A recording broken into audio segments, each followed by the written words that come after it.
Mystic ancient secrets can all be answered when you ask the mystic access guru.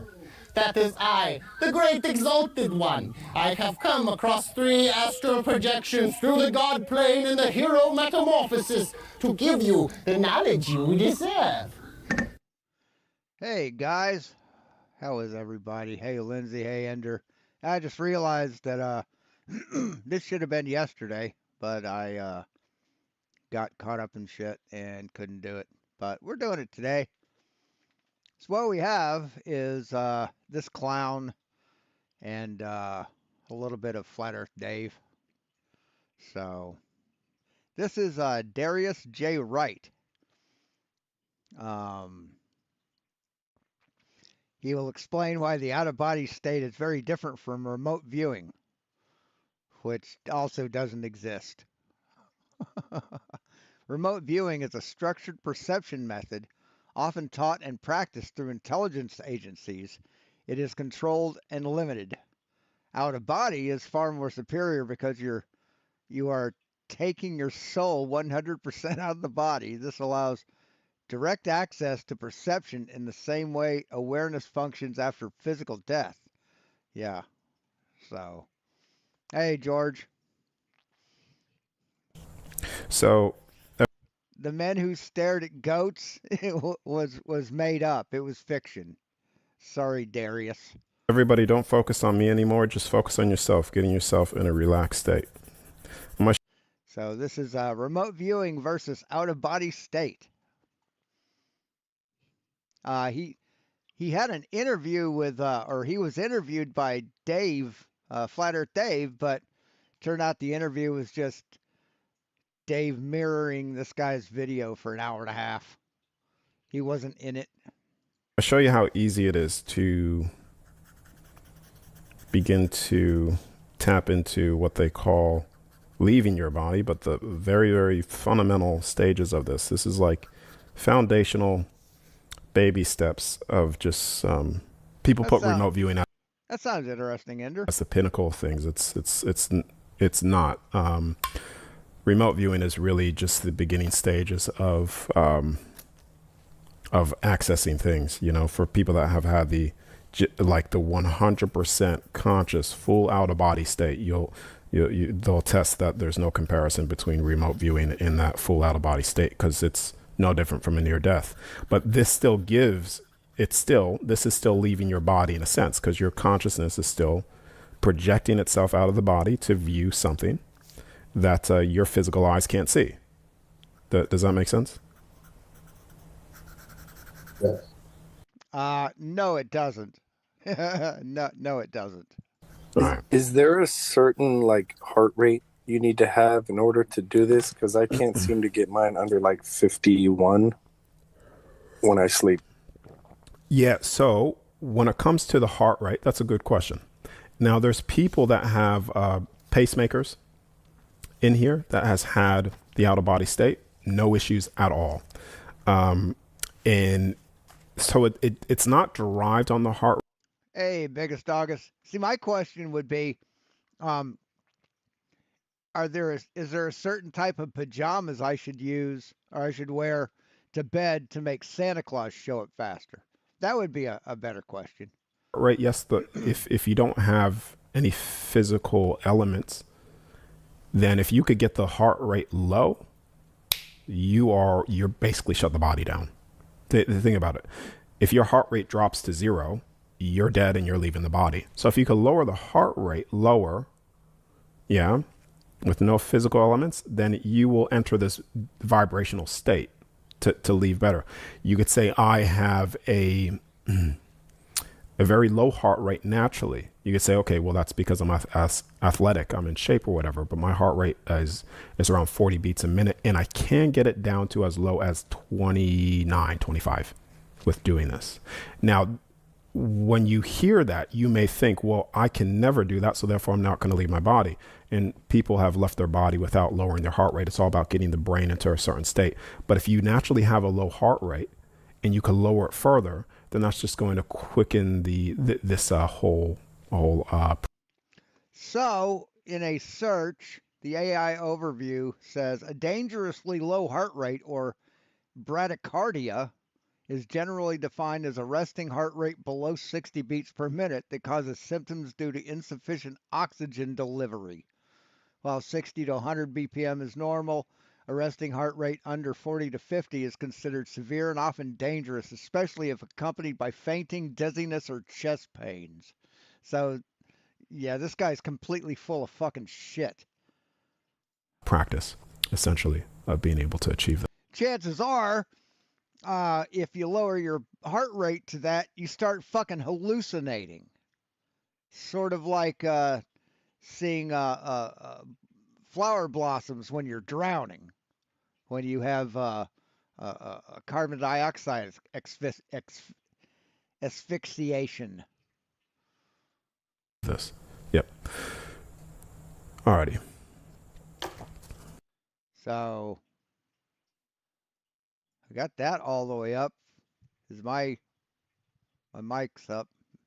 Why is it so low? That's weird. I have it all the way up on my end. So yeah. Let me see. No, that's not the mic. I'm tapping on the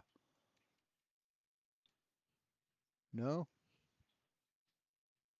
Nope. This is the mic I'm using.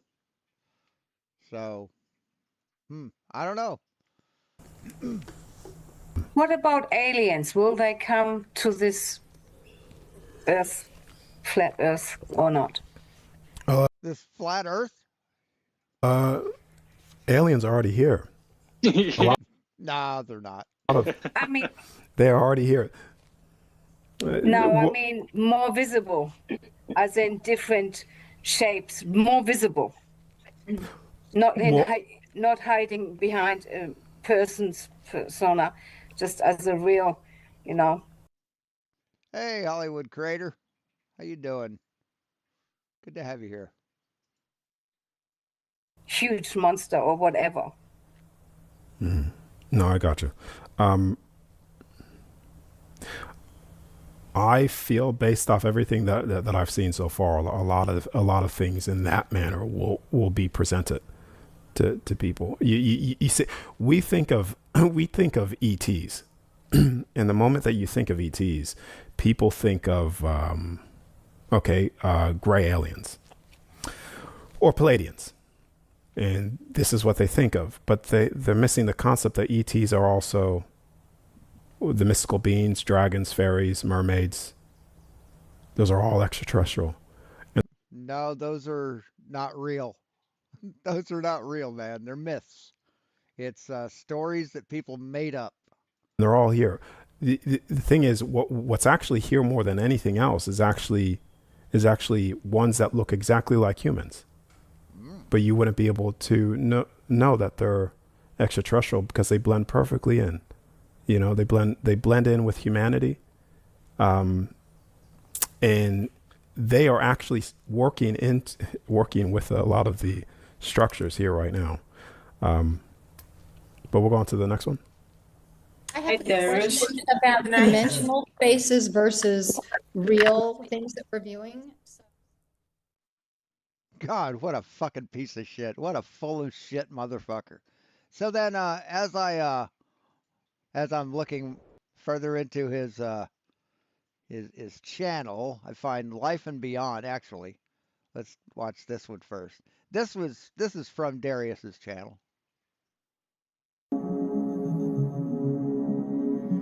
11-year-old Happy seeing without his physical eyes.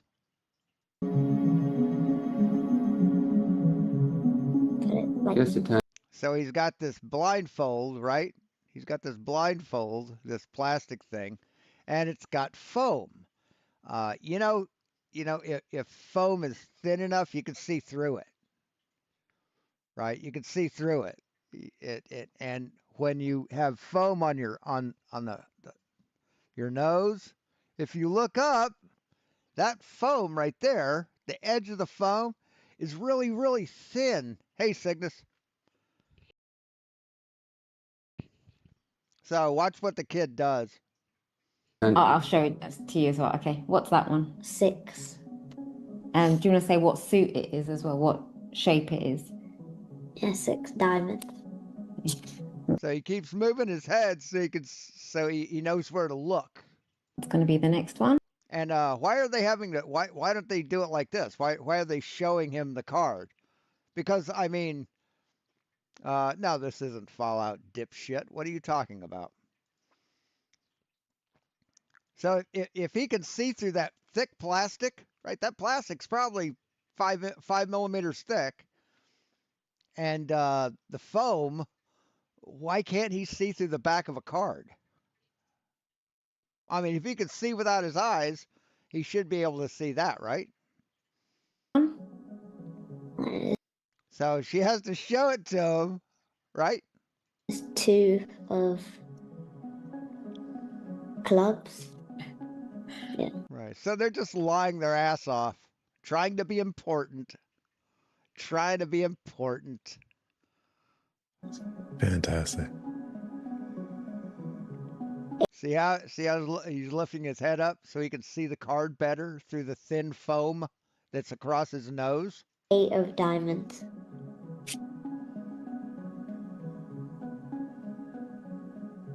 4 of hearts. See? See, why didn't he just guess it right there? Why does he have to see the card? I mean, he's not using his eyes, right?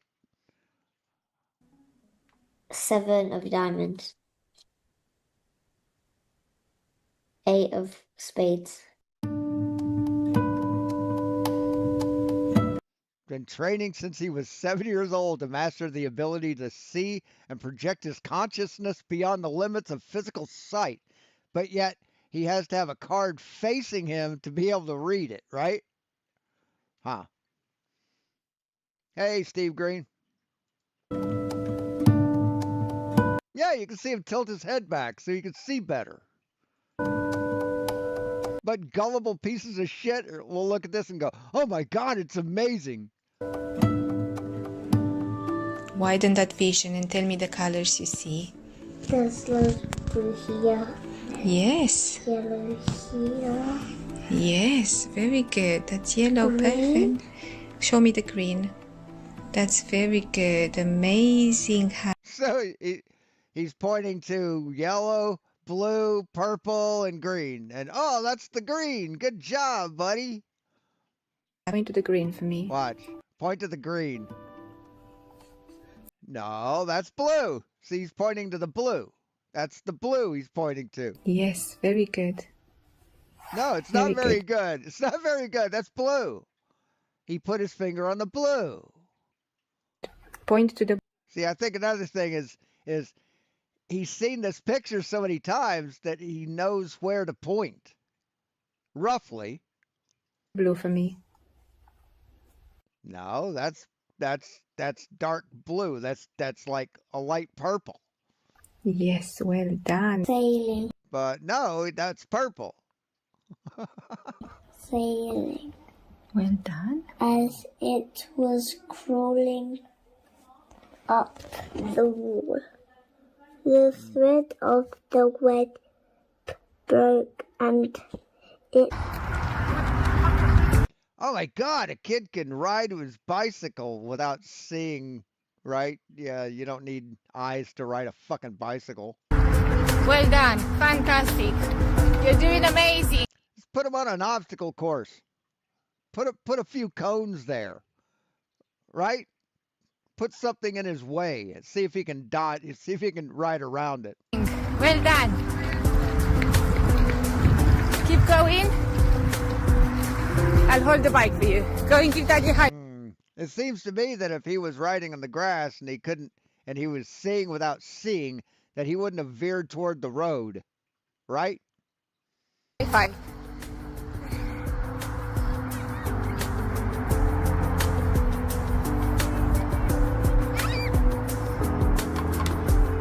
Well done. Dad's in on it too. How about that? Amazing. Speed run this. Hey, Stanley. 2, 8, 5, 6, 7, 2, 2, 2, J, 10, 8, 7, 4, 9, 8, Joker, J. Right, hold on. Get your activation. Now, do you want to go and get a knife?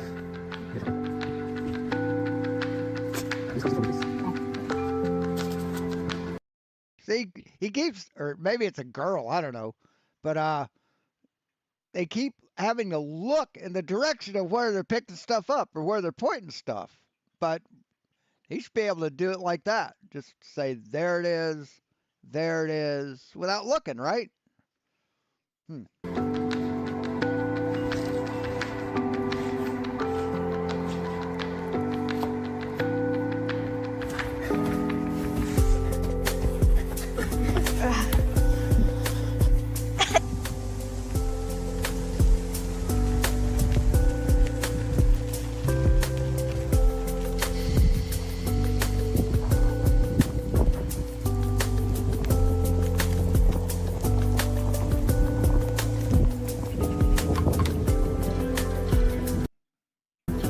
Good.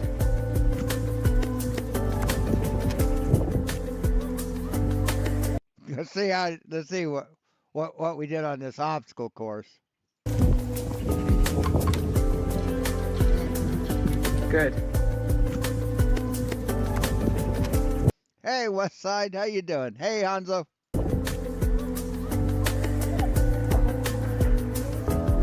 Yeah, see, that gray foam is really, really thin. You can see through it easy if you look through a thin part. Hiya. Let me see your eyes. The real physical eyes.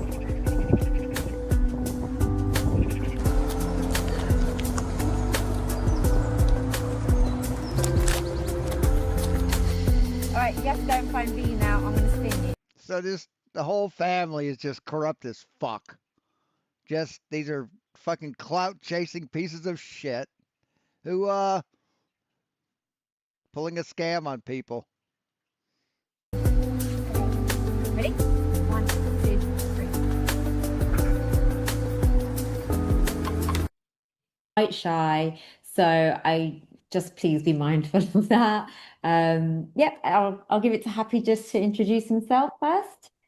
Hi everyone, my name is Happy and I'm 11 years old living in the UK. I first started practicing to see without my physical eyes 3 years ago when I was 8. I don't really like to share my ability with others, but I'm glad to be sharing this with you all today. I would be happy to do a live demonstration if you would like me to. Thank you. I just want to show you the blindfold first, and I know some others and on here commented. I think Matthew commented to say he's got the same blindfold, and I think Joanna from last week also used the same blindfold. The only difference with this is really just that there's a black sponge around, so it does mold around your face to allow no light to get in whatsoever. So Happy, do you want to put that on? And just while he's putting that on, I've bought a brand new sealed pack of cards, just to show you that it is a brand new pack of cards and never been opened. And he's going to work with this now. Let me just open that up. I just want you guys to be able to see it as well. Yeah. Okay, so Haps, I'm going to show it on the screen rather than showing it to you, just so everyone at home can see. I don't know if that's. Can you put it Yes, you can. Oh, I'll show it to you as well. Okay, what's that? So why do you have to show it to him? Why do you have to show him the face of the card? Why is that? Why is he lifting his head up like that? Why? 6. Do you want to say what suit it is as And this is also an adult sleep mask. These aren't designed for children. These are adult sleeping masks. It's not even a blindfold. So, of course, there's going to be gaps if the person's head size isn't correct. well what shape it is? Yeah, 6 diamonds. What's going to be the next one? There's 2 of clubs. Yeah. 8 of diamonds. So he's been doing this for 3 years, and he's it's like he's guessing. It's hilarious. Hey, Ronnie.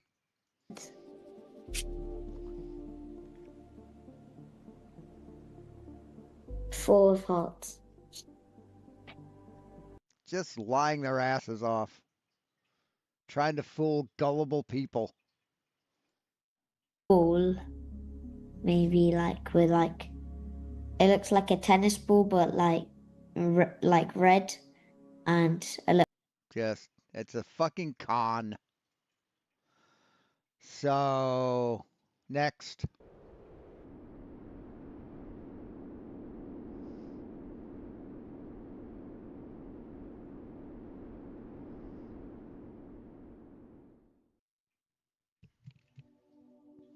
When you're in your physical body, it's almost as if you don't know that which your full potential is.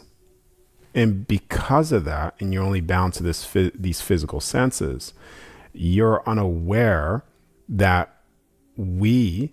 Notice the music in the background. What the fuck? Literally have access to so much more beyond this physical body.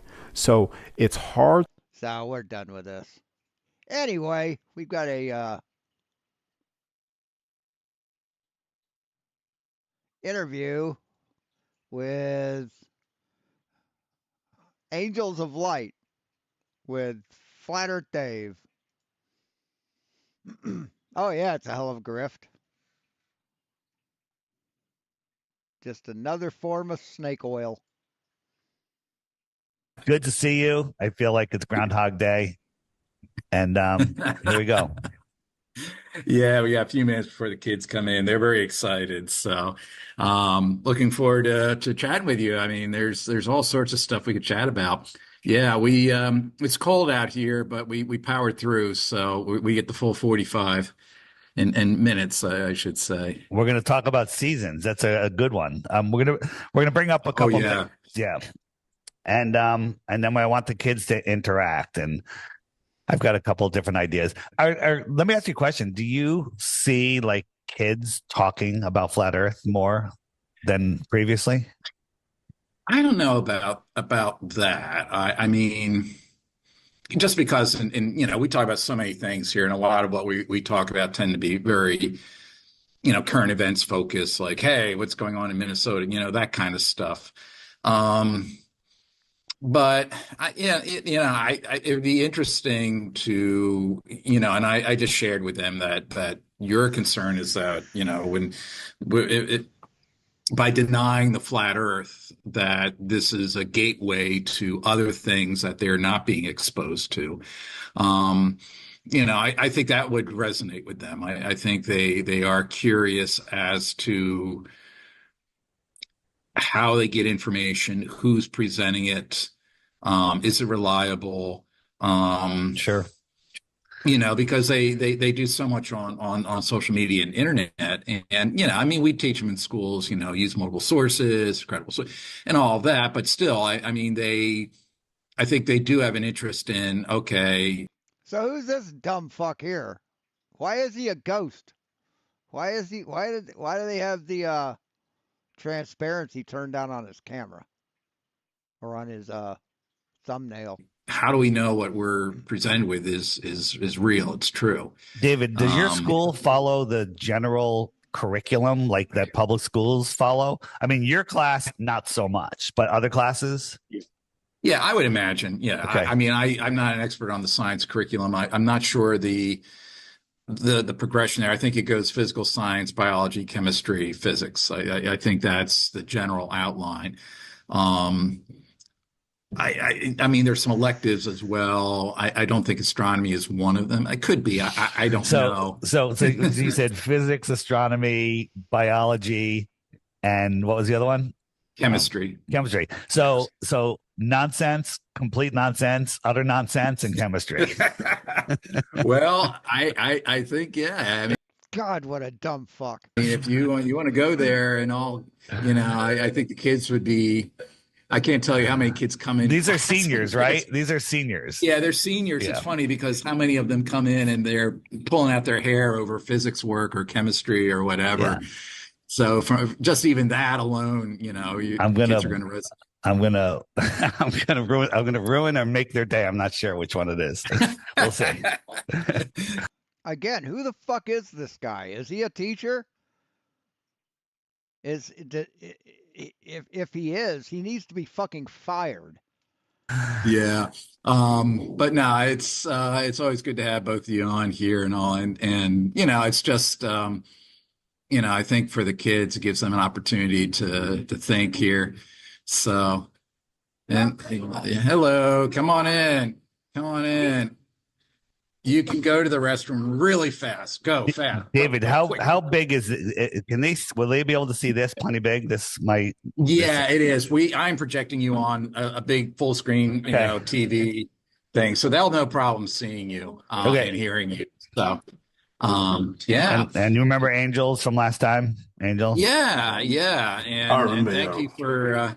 Appreciate you calling in all the way from Australia. I was going to tell you to put your camera upside down, but I don't even know if they would get the reference.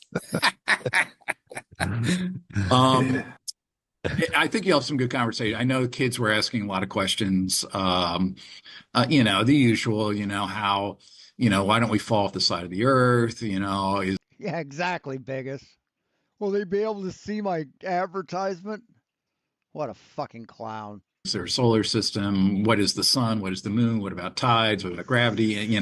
So, they're already, have a lot of questions. So I think it'll be a good conversation, and I don't know if you want to kind of maybe go in a different direction each class or just keep doing the same thing. We'll see where it goes. See what they, see where they go here from here. So, yeah, because, yeah, and Angels, I appreciate you calling in from Australia.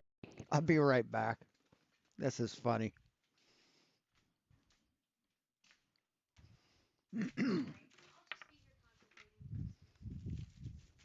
Echo, stop.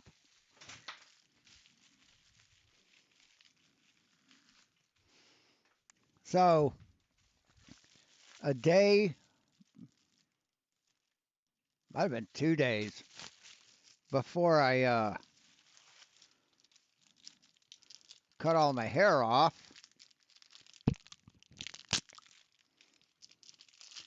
I ordered these.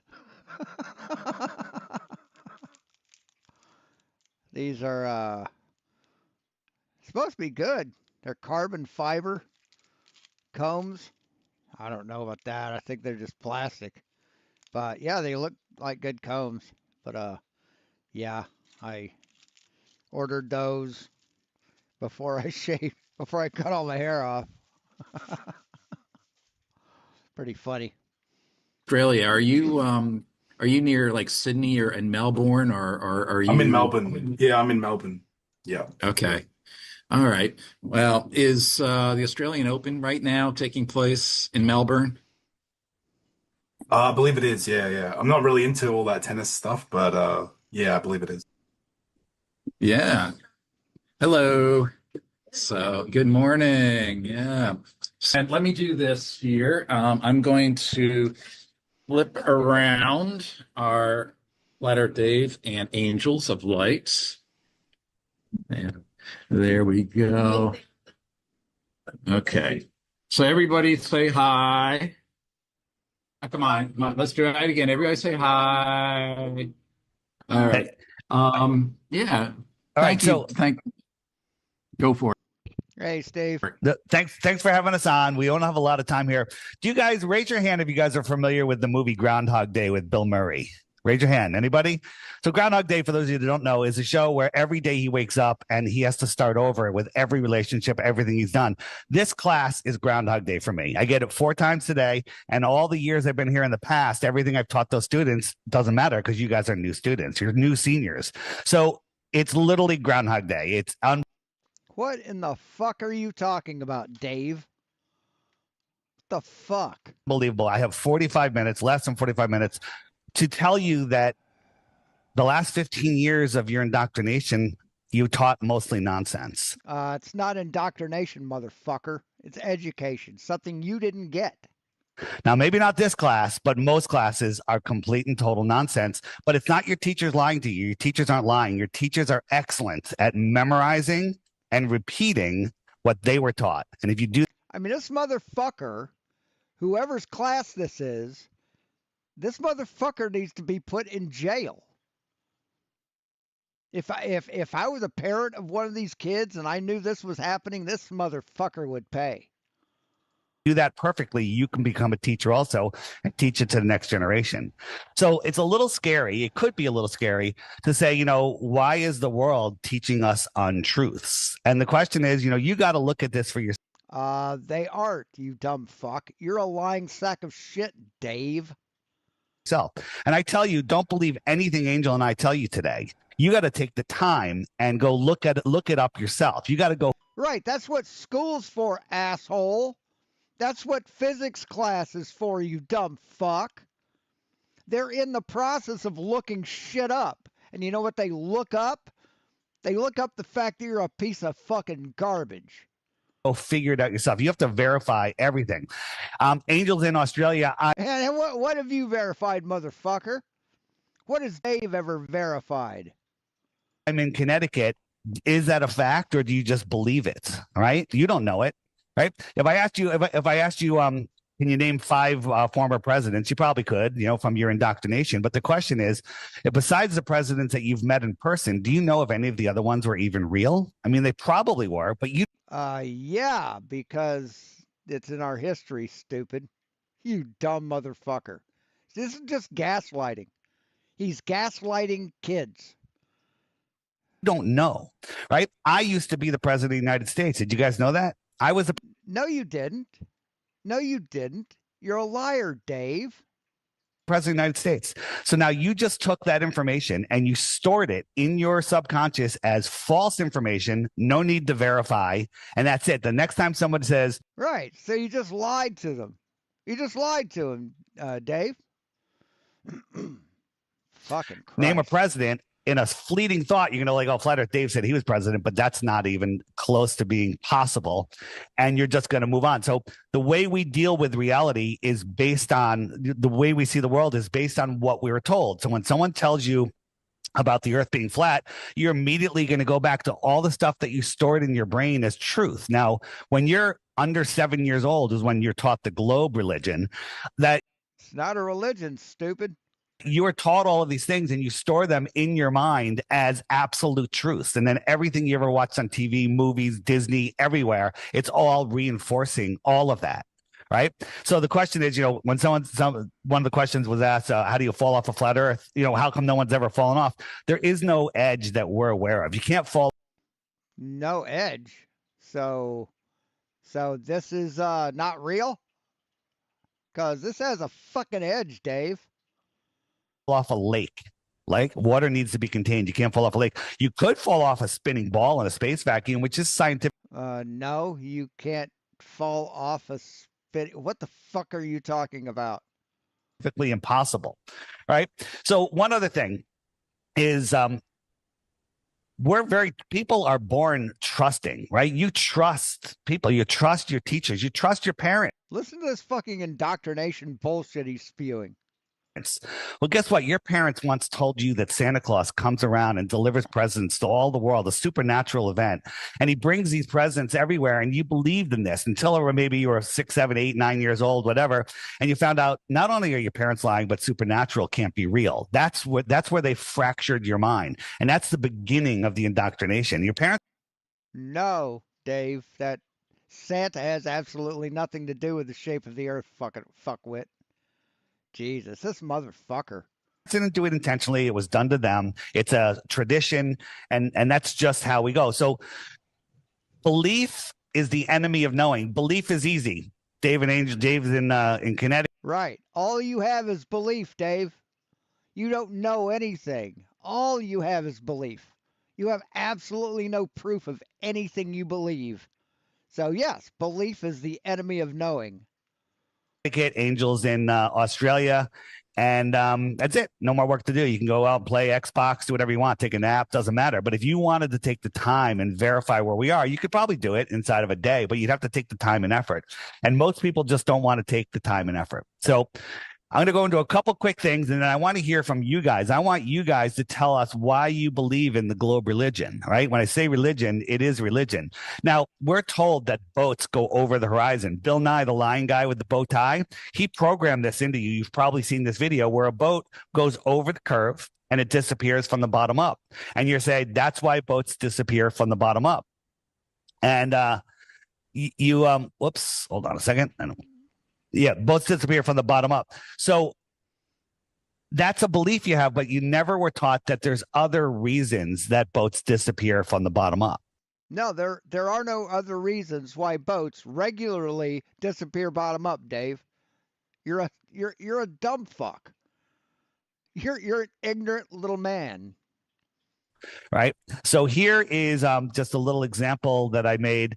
I have. And what the fuck, dude? Take this fucking hat off or turn it around properly, you fucking ignorant piece of shit.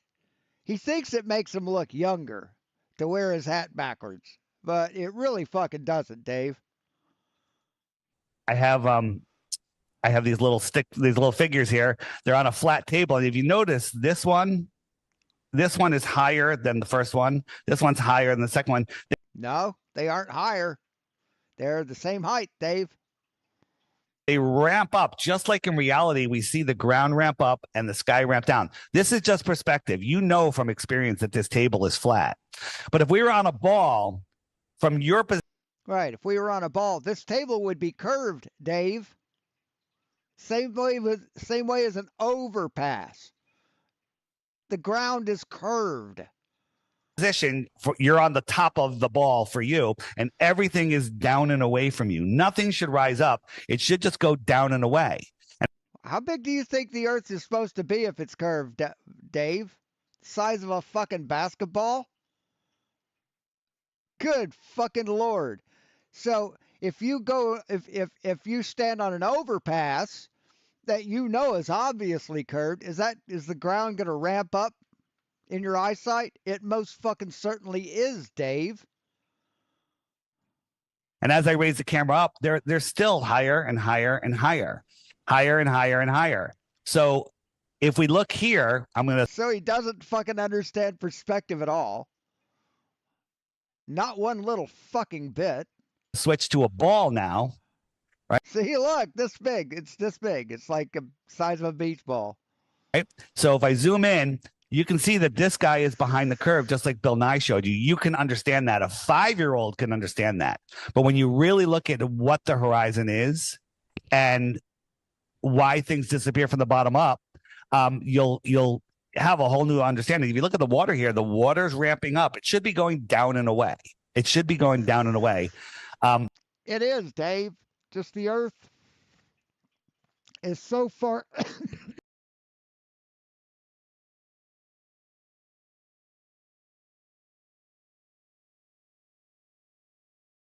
I'm trying this new RY4 and it's like really strong, really syrupy. The earth is real fucking big, Dave. The earth is fucking huge. It has a 4,000-mile radius to it, dipshit. You're not going to see the curve standing on it. But it's not. So let me just jump here. Hold on a second. I got something else running in the background. Christ. That's just parallax. All right. Where we go. So when a boat goes away, first we'll look at this one. Hold on. So the question I have for you, do you see a boat on the horizon? Right? Because we're told that boats no, you don't, Dave. No, you don't. disappear over the horizon. Do you see a boat? No, you don't see a boat. And Right, because it's really, really far away, Dave, and you are zoomed out to a wide angle. If you were there in person, I filmed this. See the you would see no boat. But as we See, idiots like this think that if you zoom out all the way on a Nikon P1000 or P900, it's going to be a normal lens. No, you zoom out, it's a wide angle lens. So it's further, your angular resolution, the Rayleigh criterion is lower than if you were just looking at it with your eyes. zoom in, all of a sudden these So boats start getting revealed. Now, am I God zooming damn it. over a ball? As Angel Every time I try and fucking click this to pause it, I only single click and it enlarges it like I'm double clicking. So Dave, do this. Well, here we have this much, right? See the shiny thing here, and so let's check it out. Angel likes to say, Angel, you can unmute and jump in. Why can't you see any more of the boat, Dave? Why can't you see any more of the boat? Or wait, right? You're fine here. Now wait for the boat to go further away, and so you can't see it anymore, and then zoom in and see if you can see any more of it. I bet you can't, Dave. For a ball, as Angel likes to say, Angel, you can unmute and jump in. If I was hiding behind a hill, ducked behind a hill, could you see me? And the answer is, of course not. Right? No. Yeah. So right here we've got heavy waves. You got a very turbulent ocean right now, which is causing the boat to rise and fall. This boat here is the bottom's missing, but you'll see that this is just ocean waves and swells, and at times you'll see the surface. And the camera is probably about that far off the fucking water. So the water far beyond these boats. Is that behind the Earth curve? So go up to about 10 feet, Dave. Go up to 10, 20 feet. Do the same thing. Tell us if you get those swells that block the entire boat. Show it, Dave. Or is it just floating on the water and the waves in the foreground are hiding what's in the background? Right? As things go away, they get smaller, but those waves in the foreground are already at a size. So your finger can hide an entire city skyline. Right. If you put your finger up between your eye and the skyline, but put your finger down here, Dave. How much of my face is my finger blocking, Dave? How much of my face? None, right? Just your finger. Fucking corrupt, lying piece of shit. Right? So this is all due to perspective, angular resolution limits of your eyes, the marine layer of air, the marine layer, the ocean swells, and you get all sorts of effects as you go into the distance. So what happens when those things aren't there? Like when the ocean's still and it's very low in refraction. What about that, huh? What about that, dipshit? Here's we're watching this boat go away. I'm just, for lack of time, I'm gonna zoom out, and you'll notice the boat's miraging. The real horizon is about here. So keep an eye on that area of the boat, and you'll see that this stuff is reflecting down here. It's already below the boat. And so the water's here. If you look in the distance here, this is the real horizon where you see things mirrored. And so with your naked eye, this would look like the horizon, and the horizon you're told is Earth curve, but we can see things far, far, far beyond the physical limitations of a ball. You mean this? We can see this? That's tall enough to be seen over the curve?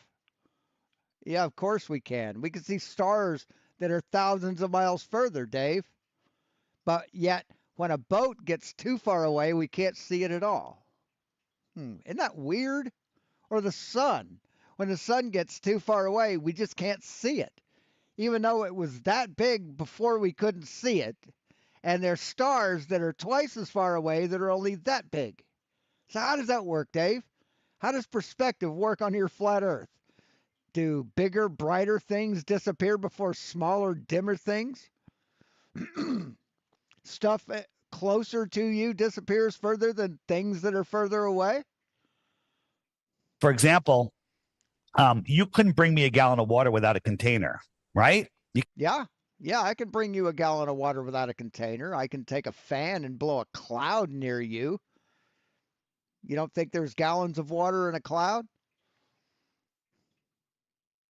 How many gallons of water are there in a rain cloud?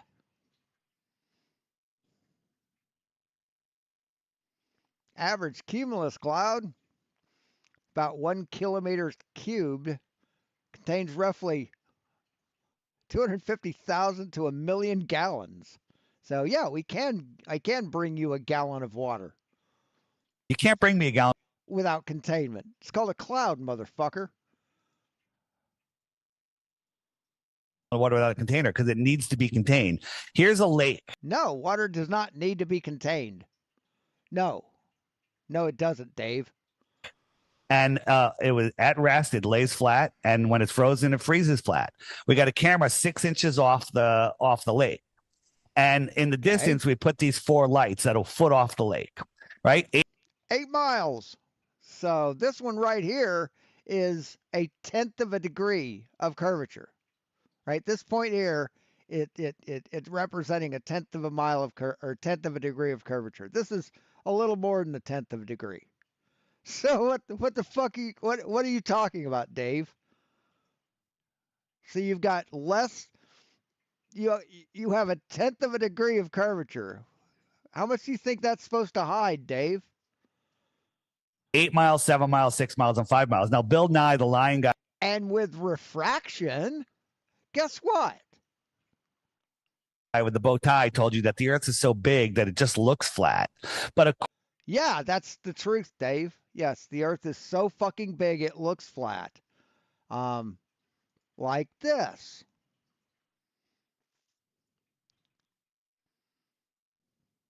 Watch, Dave. Watch. Look. Check it out.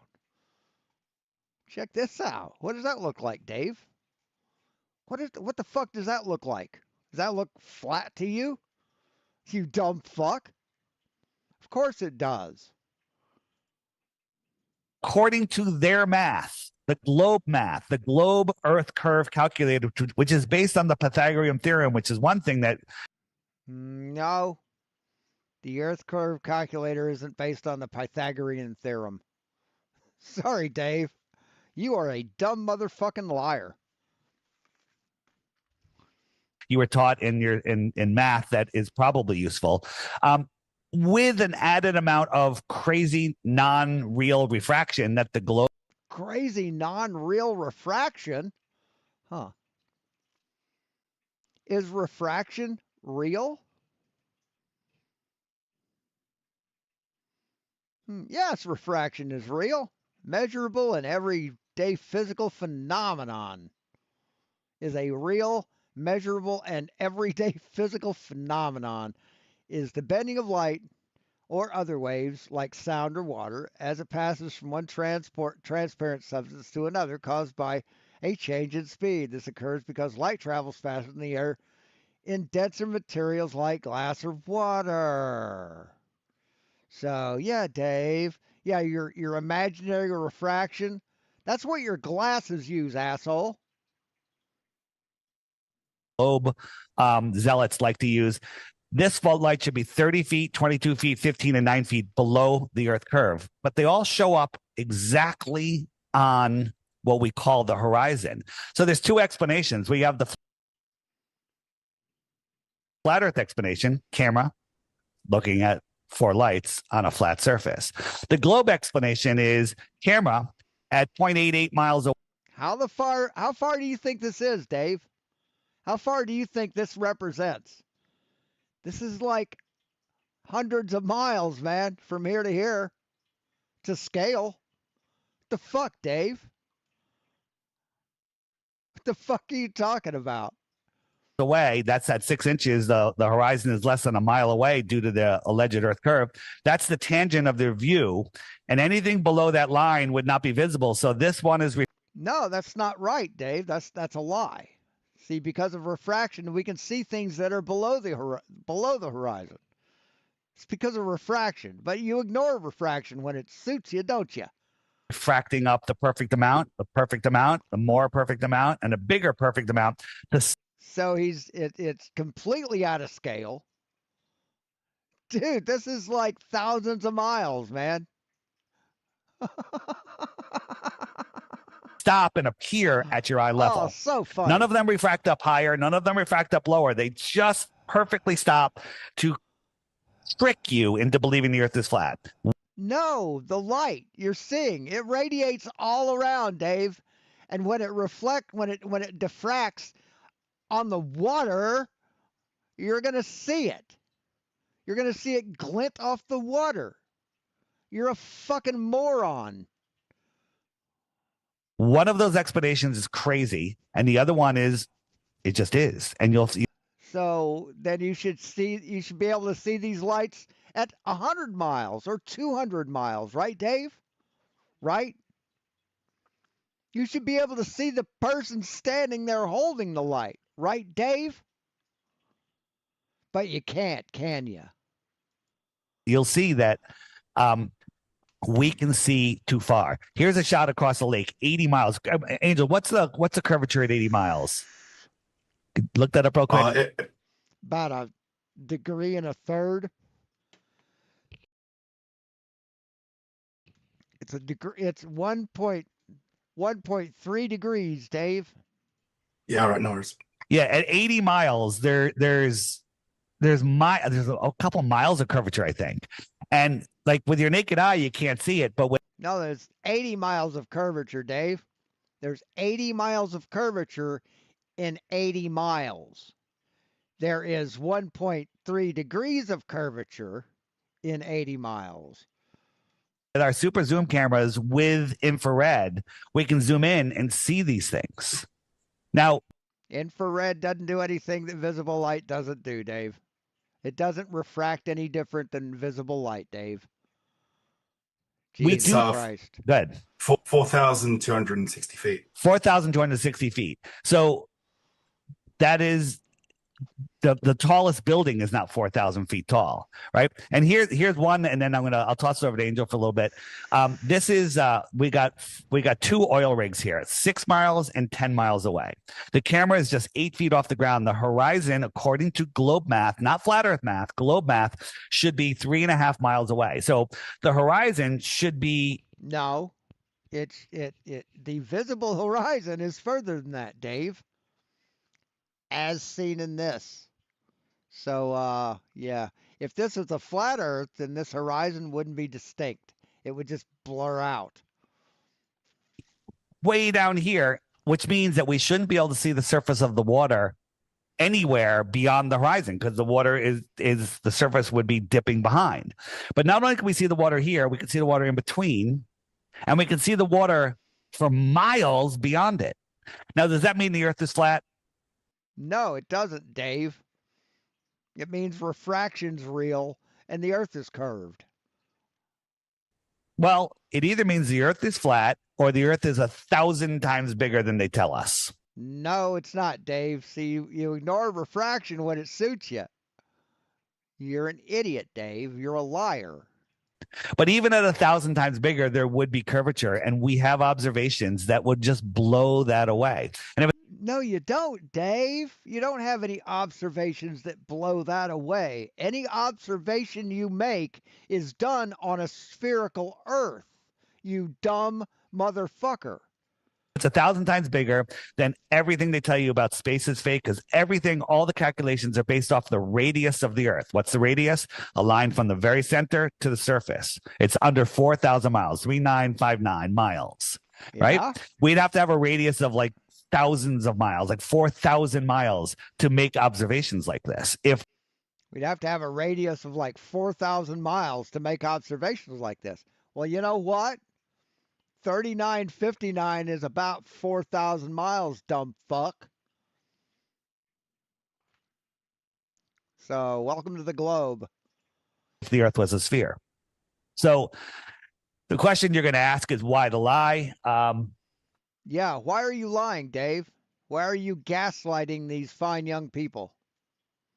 And we'll get to that towards the end. But we can see too far. Want to talk about gravity and gas pressure? Yeah, so basically, we're all breathing air at 14. Yeah. 0.7 psi at surface level on the Earth, and right. Why is it 14 psi at surface level? Why does it change as you go higher? Because according to relative density disequilibrium, it should be all the same pressure, all the way up to the dome. But yet we can't breathe when we get up higher, right? Go to the top of Mount Everest, you can't hardly breathe. As a matter of fact, if you live up there too long, you'll fucking die. So why isn't there air up there? Why hasn't your atmoplane filled your dome fully, like you claim that the second law of thermodynamics demands? according to all the gas laws, the gas laws have a V for volume. The V for volume is the container. Without the container, you don't have gas pressure. That's horseshit. See, a volume is not a container, dumb fuck. A volume is just an amount of stuff. You don't have to have a contained volume. All right. So basically, the definition for gas pressure is the amount of force exerted by the molecules on the walls of a container. No, the amount of pressure exerted by molecules of air. That's gas pressure. You think that if I have a barometer or I have a flask, right, and I've captured the air here, and I measure the volume inside this flask, right, and it's 14 psi, right? If I measure the air outside of it, am I going to get the same air pressure? Am I going to get the same pressure, 14 psi? Of course I will. But it's in a much bigger container because of the walls, right? I've got walls in my house. Are you saying the air has to bounce off that wall and then come back to the sensor? Is that what you're saying? So why isn't it a lower pressure? Because I have a bigger container with the same amount of air in it. Why? These people don't know what they're fucking talking about. I'll be right back.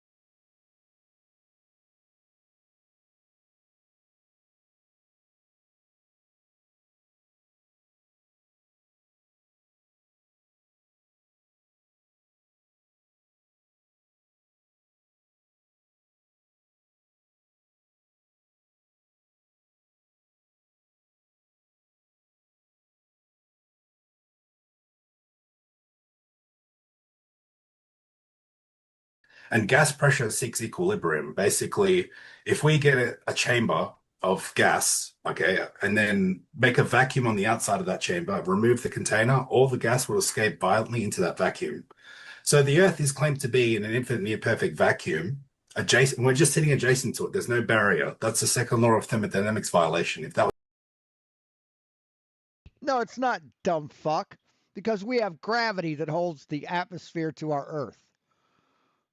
Jesus fucking Christ, he's still dumb as fuck, isn't he? true, all of the air on Earth would violently escape into that vacuum and we'd all be No, it wouldn't. You think a vacuum sucks? Okay. dead. We wouldn't be having this discussion. We'd all be dead. And then all the water on the Earth would boil because water boils in a vacuum and that would escape into the vacuum as well. And there would be no life on the Earth. So basically, the space vacuum violates natural laws. And if I told you guys, No, it doesn't. It's just an absence of matter. We have gravity, bitch. If I took a photo of myself in Hogwarts, you wouldn't suddenly believe that Harry Potter is real. So when the government tells you that oh, well, they're sending people to a space vacuum that violates natural laws. They're basically telling you they've gone to. No, they aren't telling us that they sent people into a space vacuum that defies natural laws. That's not at all what NASA's saying. They've never ever said that, Angel. You dumb fucking liar. A magical place that doesn't exist, and people just believe it without looking and verifying the evidence. But we have verified the evidence, dumb fuck. You haven't. You've not done a goddamn fucking thing, Angel.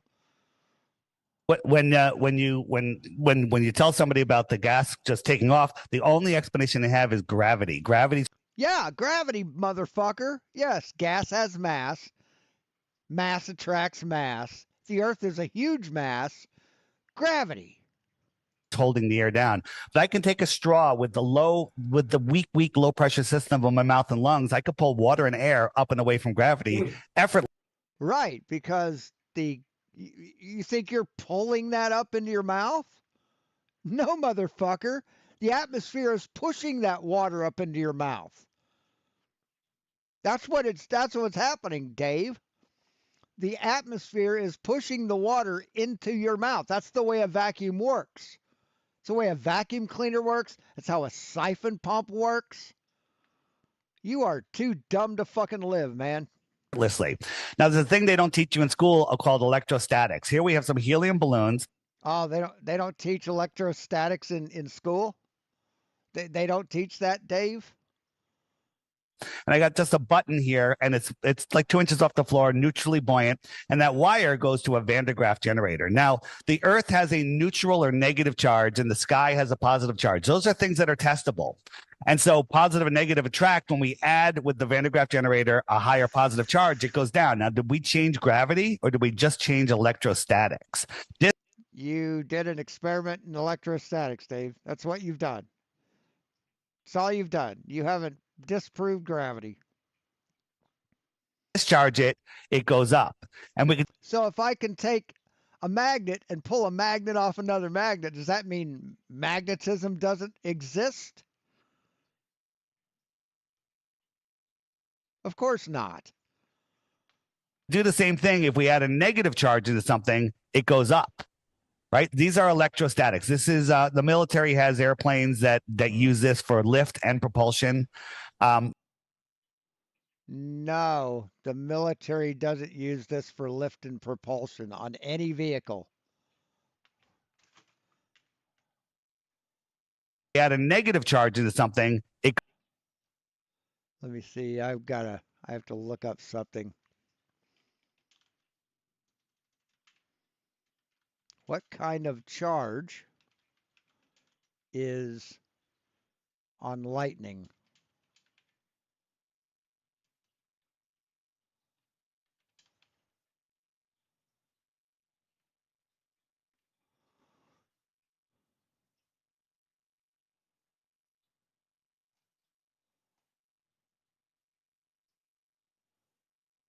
Huh. That's weird.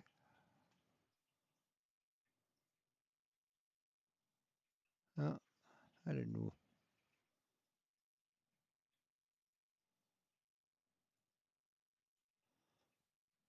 This says lightning is an electrical discharge that balances positive and negative charges, but most common strikes are negative, transferring negative charge from the cloud base to the ground, while rare, more powerful positive strikes transfer positive charges from the cloud top, acting like a giant static shock. So, have you ever floated when you're near a lightning strike, Dave? No. You think if lightning could strike something, it'd float? No, it never does it? Goes up, right? These are electrostatics. This is the military has airplanes that use this for lift and propulsion. This is what they're hiding from you. This is why we don't have flying cars. No, the military doesn't use that for lift and propulsion, stupid.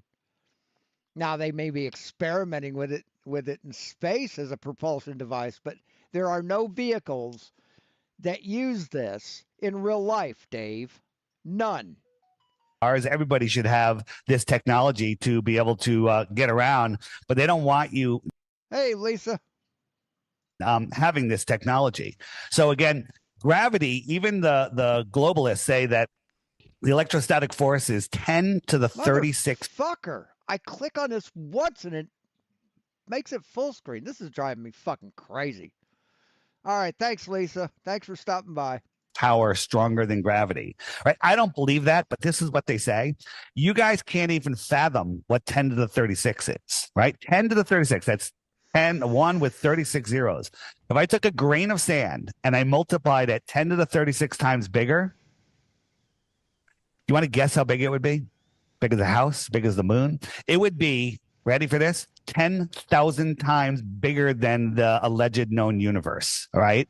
So that's what 10 to the 36 is. So basically, they're telling you that gravity is absolutely nothing, right? Electrostatics, this is. No, it's not absolutely nothing. It's not. Let's see. How weak is gravity compared to the other forces? Let's just see if he's telling the truth. Gravity is overwhelmingly the weakest of the four fundamental forces, roughly 10 to the 36 to 10 to the 38 times weaker than electromagnet and strong nuclear forces. It is so weak that the electrostatic force from a small magnet can overpower the gravitational pull of the entire Earth on a metal nail. Okay. Right. That's why things don't fly up. That's why we can still walk around, Dave. I mean, you had it memorized, right? But that's why we can walk around. If it was stronger, we'd have a hard time fucking moving. At MIT, they have a thing called the silent drone, and it flies on with no moving parts. It's just electrostatics. Here, one other thing here. Just showing you an example of electrostatics right here. So flying, no moving parts. We take a balloon. It has electrostatic charge. Look at it. It's pulling the water. Can you show me an experiment with gravity doing that? Nobody has ever Yeah, we can. We can, Dave. Yeah, see, the experiment that was done, you have a circle of stars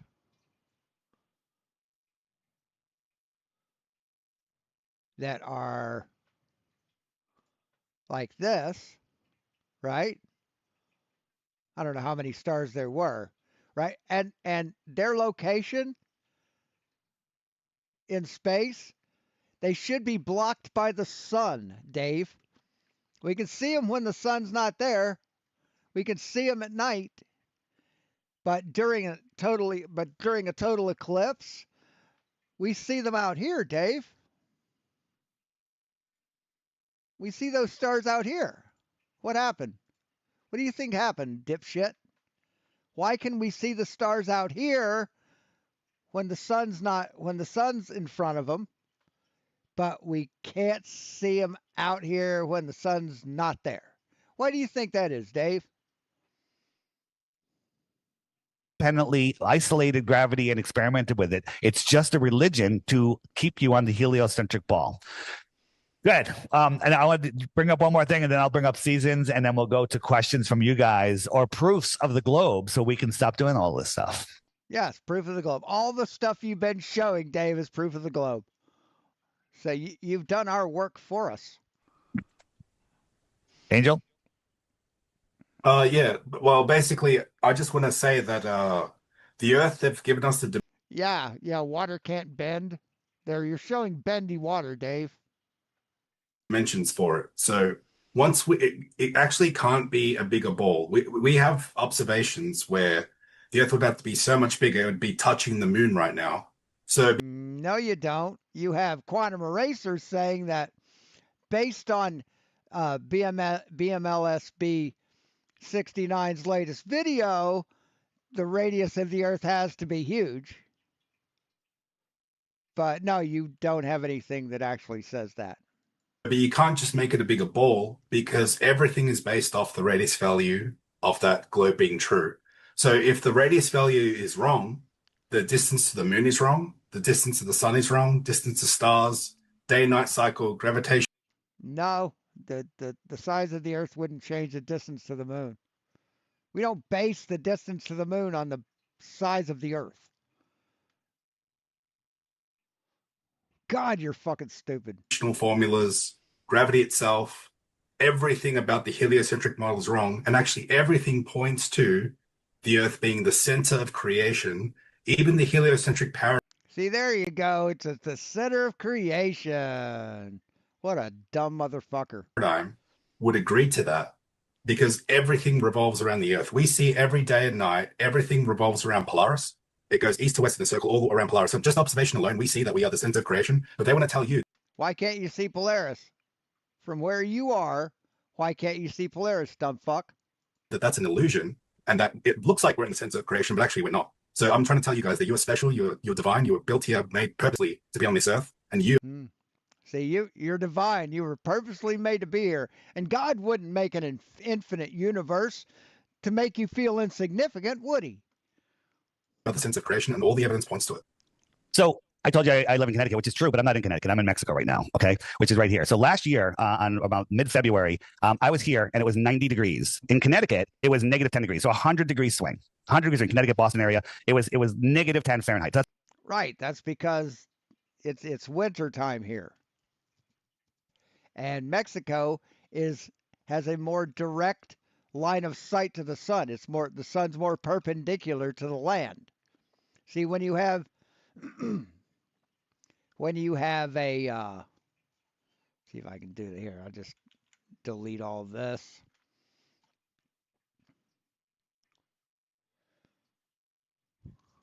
You have sun rays that come out like this, right? Now, tell me, which one of these is going to receive more light per cubic centimeter? This or that? This or that? So you've got this light that's being spread out across this line more than it is across this line. So per inch of this line, the sun is going to be more intense than it is on this line. Fucking ignorant assholes. That's 100 degrees. Now, the heliocentric model. But on a flat Earth, it makes absolutely no sense to have seasons. None. Because you've got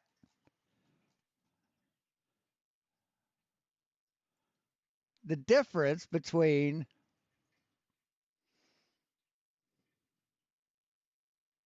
actually, let's do this.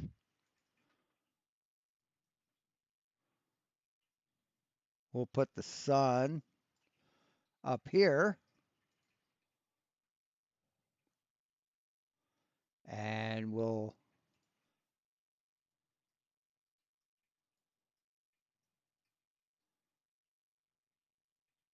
so you've got this line of sight, right, directly overhead. Let's see, let's do a measurement. Distance from here to here. That's not good. Let's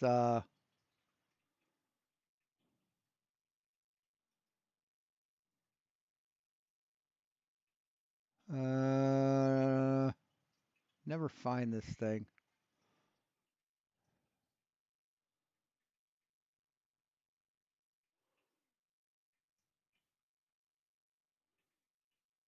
God damn it. Automatic X. Oh.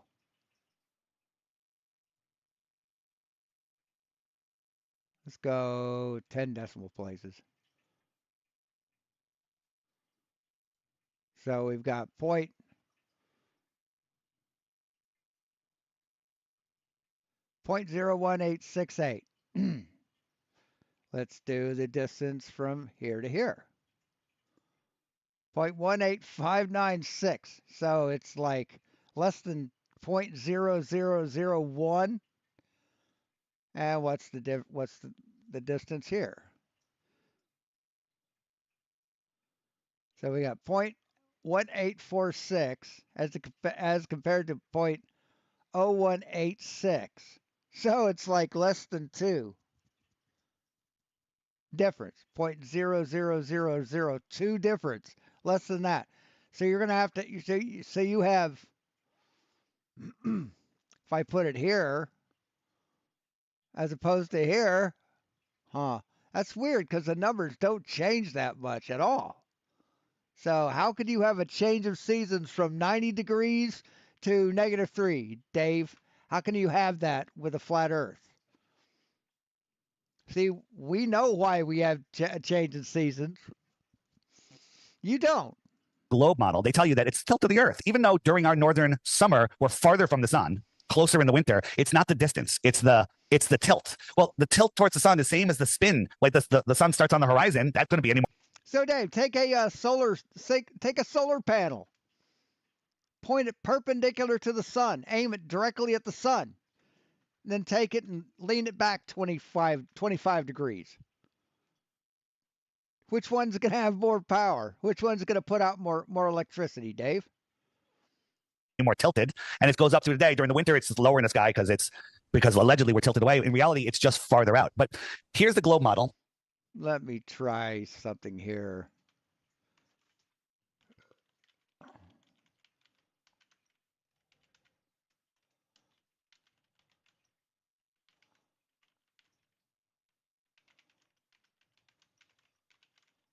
Maybe we'll get lucky. How does the direction and angle of a solar panel affect a solar-powered fan?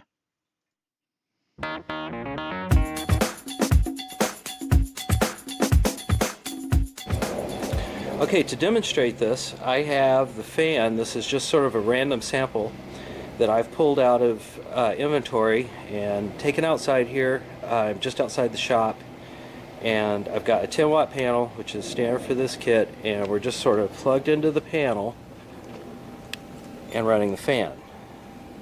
Now, if you notice, I have the panel sort of pointing directly at the sun.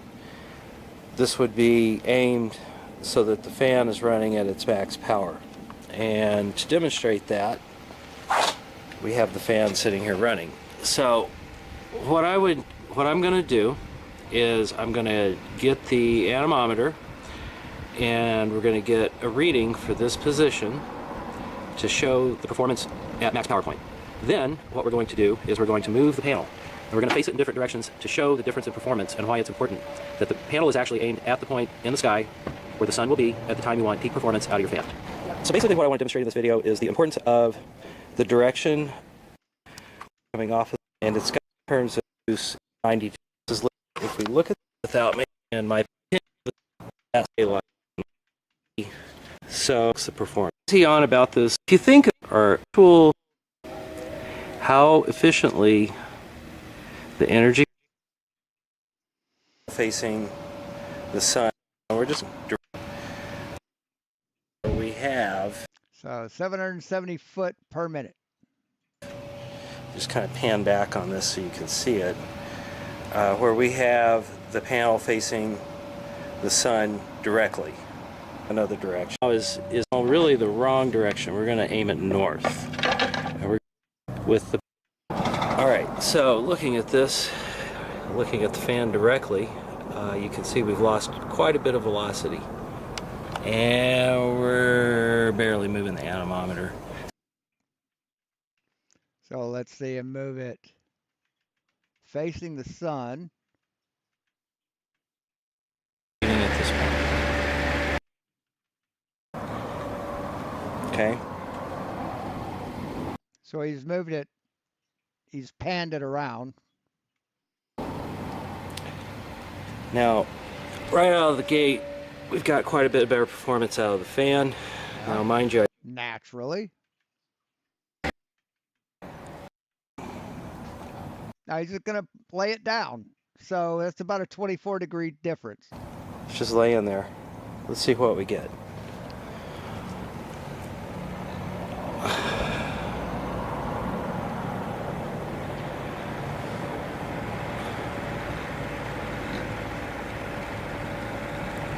guys can see that. About half. So, yeah, Dave. Yeah, you're full of shit. You are completely full of shit.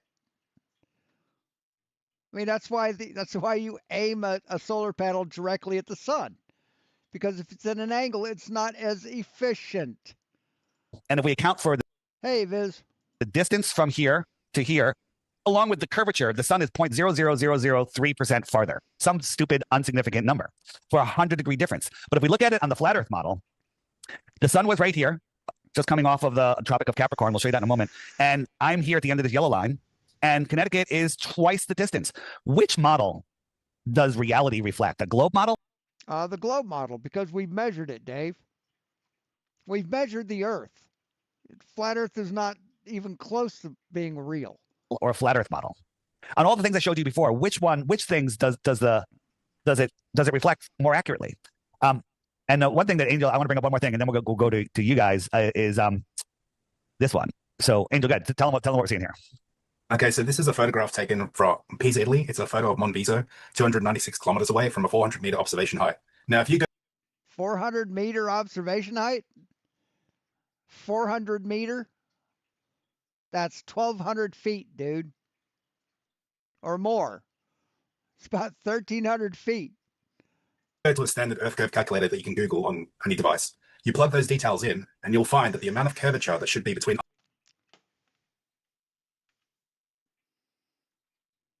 That's almost 3,000 kilometers. What did he say? Oh, Angel, go ahead. Tell them what we're seeing here. Okay, so this is a photograph taken from Pisa, Italy. It's a photo of Monviso, 296 kilometers away from a 400-meter observation height. Now, if you go to a standard Earth curve calculator that you can Google on any device. Okay. Walter Bislin's Advanced Earth Curve Calculator. You motherfucker. Look at this shit. Walter Business Card Calculator. You dumb motherfucker.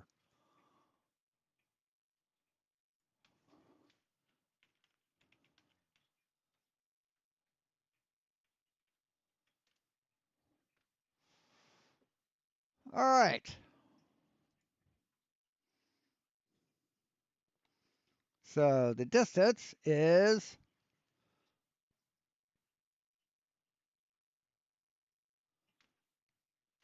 296,000.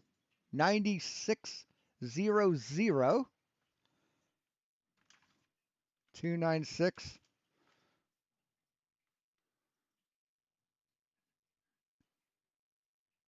that right? God.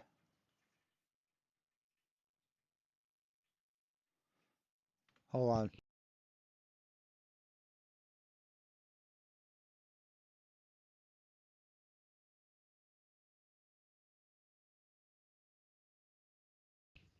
$296,000 meters. So echo stop. So 26,000, 29,000, 29,600. Is that it?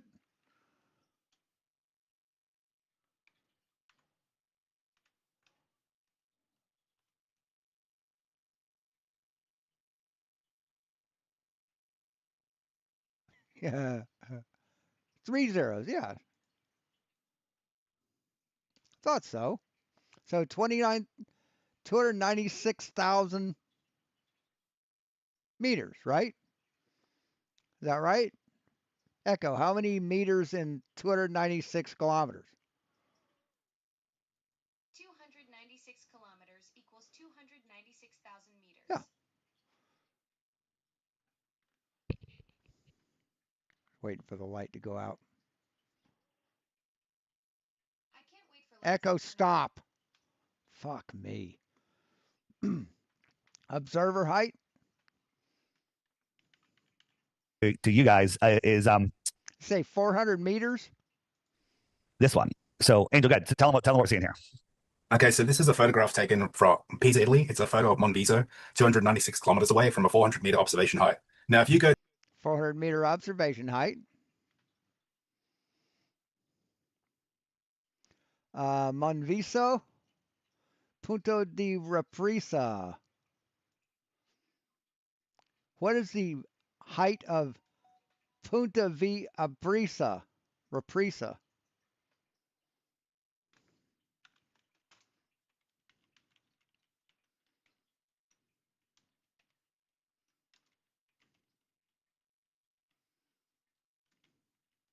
Is that right? Italy?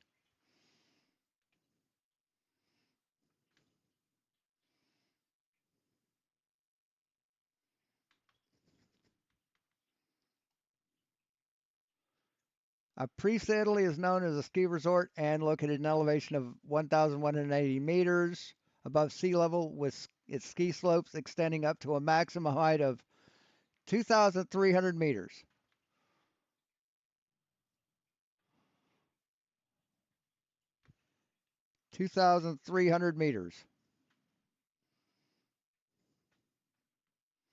And if we zoom in,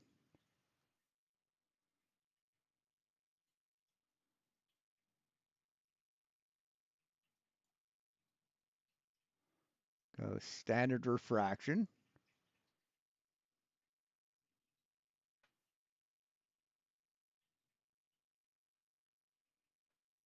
What is that?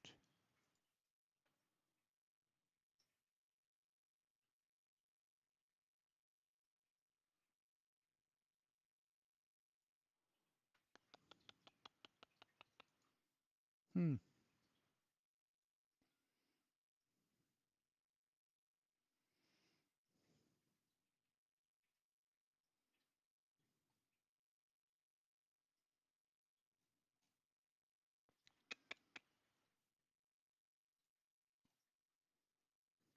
Well, something's wrong.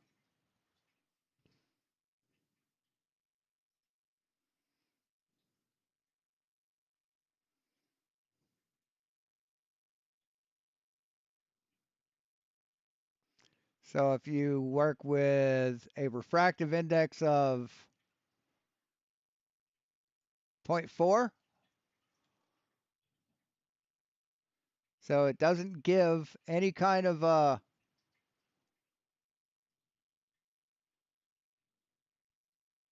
doesn't say what the refractive index is. So go to a standard Earth curve calculator that you can Google on any device. You plug those details in, and you'll find that the amount of curvature that should be between us and those mountains we're seeing is more than the mountain's height. So the entire mountain should be below the Earth's curvature, over 200 feet and over 100 meters. And we're seeing right, unless it's let's see.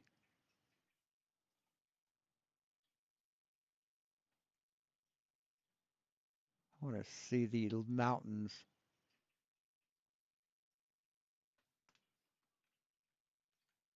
It's Punta di Africa.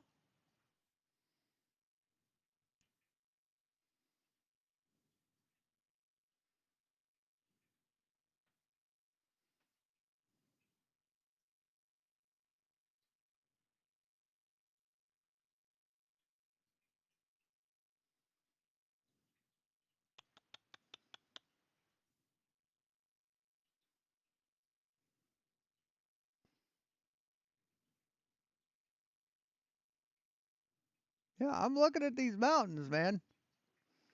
And I'm not seeing that. I'm not seeing this. I'm seeing what looks like fluffy clouds in a mountain shape, but I'm not seeing anything that looks like that, right? Not seeing that. it. We're seeing it. We're seeing it because we have direct line of sight to the mountain and the Earth is flat. But according to the globe paradigm, the amount of curve that should be there, we should never see that mountain in the distance there. And it's being backlit by the sun. Right, unless the refractive index is very, very high. Which means we have direct line of sight to the mountains. Now, the globe paradigm wants to claim refraction on this, basically. They claim, the globe paradigm claims, every time I show people this observation or any observations where we see too far, the answer is that object that we're seeing, like those mountains, are actually below the curve, and due to light Yes, that's because refraction is real. Absolutely. bending around the curve, we're actually seeing the mountain where it should be just making the Earth look flat. That's the globe's answer. Yeah. So here's another one. This is from Illusia, France to Mount Canigou. which is 275 or 175, I forget, 175 miles away. And at that distance from that altitude, from that where it's viewed, the top of Mount Canigou should be over half a mile below the curve. And you can't see it. Therefore, Earth is a ball, right? But twice a year, as the sun migrates in between the two tropics, the sun lines up with the mountain. And as it moves into the distance, it backlights the mountain. And here, all of a sudden, you can see it. You couldn't see the light that was reflecting off the mountain, but the sun is much brighter and can push through that 175 miles. So the globe explanation for this is, the mountain is below the curve. The sun is already set, but it's refracting up, and the unlit mountain is refracting up, blocking the refracted sun. Yes, absolutely. One of those explanations is absolutely insane, and the flat Earth explanation is we can just see it because it's right there. No, the flat Earth explanation is completely insane. Sorry. It's going beyond. It's going beyond. It's not going below an Earth curve. You have to understand that this line that you call the horizon is thousands of feet above your head. Oh, God. Jesus fucking, I ought to take your wrench away for that, for putting that in my fucking head. It's thousands of feet above your head. So when something goes beyond it, it looks like it disappears from the bottom up. I could spend the rest of the time showing you how the horizon works, how things set below the horizon, but I want to hear. No, you can't. No, you can't, because we've seen your explanations and they're horseshit, Dave. What your best globe proofs are. So anybody that wants to talk, you have to come up to the microphone because I can't hear anybody that's in the back of the room there. I think if you speak loud enough. All right, let's give it a try. Okay, so who wants to start us off? I'll start us off. So I know you guys have been talking a lot about like the horizon and how like the horizon is like essentially proving how like the Earth is flat. But what do you say about time zones and how like, I mean, we've seen it in like an experiment. If you hold up a ball and hold a flashlight to it, half of the ball is covered in darkness and the other half is covered in light, much like time zones that we see in real time and that you experience real time when you are traveling and you go to different places. So if the Earth is flat, then why do we experience different like night versus day at different times other people? Yeah. So good. So basically, we have a localized sun and moon. They're much closer and much smaller. You can get your phone light and put it slightly above a table, and the table will have day and night. Right, the table would be fully illuminated. I could take this light and hold it up like this, and it's fully illuminated. And if I take the bulb out, right? If I take the bulb, if I have the bulb by itself, it's going to illuminate the whole fucking table, jackass. The sun is not a flashlight. The sun is an omnidirectional light source. It's not going to be hindered by a shade. Fucking moron. Basically, we live in a medium of gas, so the light has attenuation. The sun's light doesn't travel forever. No, gas doesn't attenuate light, dipshit. Gas does not attenuate light, and light attenuation is a fiber optic term. It's a term used in the fiber optics industry, in the amount of light that's lost through the length of fiber optic cable it has to go through. Forever and doesn't illuminate. Hey, George. The entire Earth at once. It illuminates locally. Hey, U.S. Editor. Where it is, and because of that light attenuation, as it gradually moves further and further away, when it sets, it becomes nighttime gradually, right? On a globe, you got to remember when the sun is setting physically below the horizon, then if we're now in shadow, it should become really cold all of a sudden, and it should become extremely dark quickly. But why? Why should it? We have atmosphere that reflects light. That's how we get daytime. That's why it's light, and that's why the sky's light out when it's daytime, because the air has particulate that reflects sunlight. That's how we get ambient light. Just dumb as fuck. it doesn't do that. So the sun moves over top of the Earth locally. Wherever the sun is, zenith to the sun 90 degrees down would be 12 noon, and then 180 degrees opposite to the Earth would be 12 midnight. Yes. Right. You'd never not see the sun, man. You would never not see the sun. It would always be daytime on a flat Earth. Matter of fact, if the Earth was flat, it would never be nighttime. It would never be nighttime. Nighttime.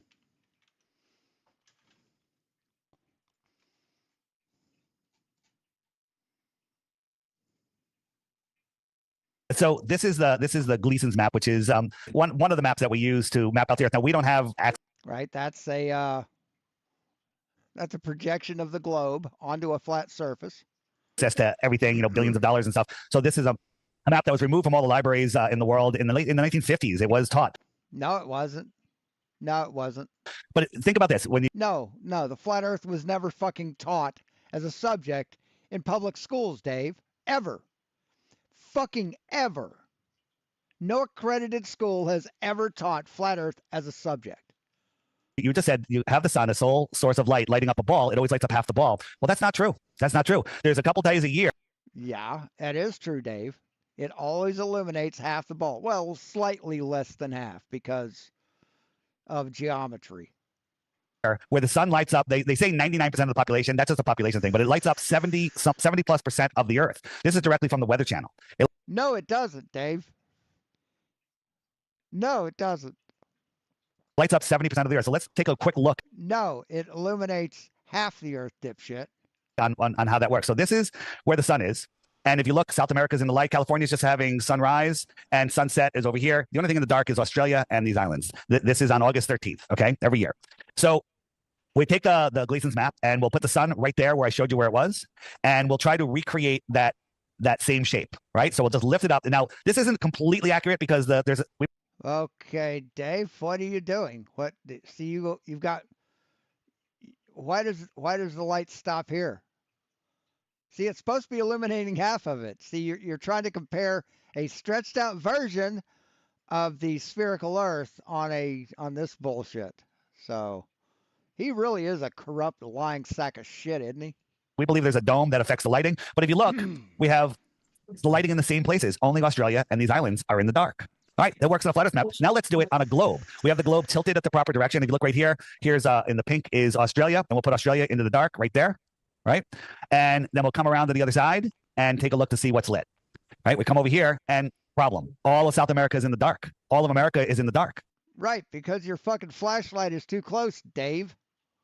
Your flashlight's too fucking close. Jesus fucking Christ, you're dumb as fuck. Take a panel of lights, like I don't know, fluorescent light fixture that's square, and then do it. See if you get see if you get more illuminated. See what you're doing, Dave, is this.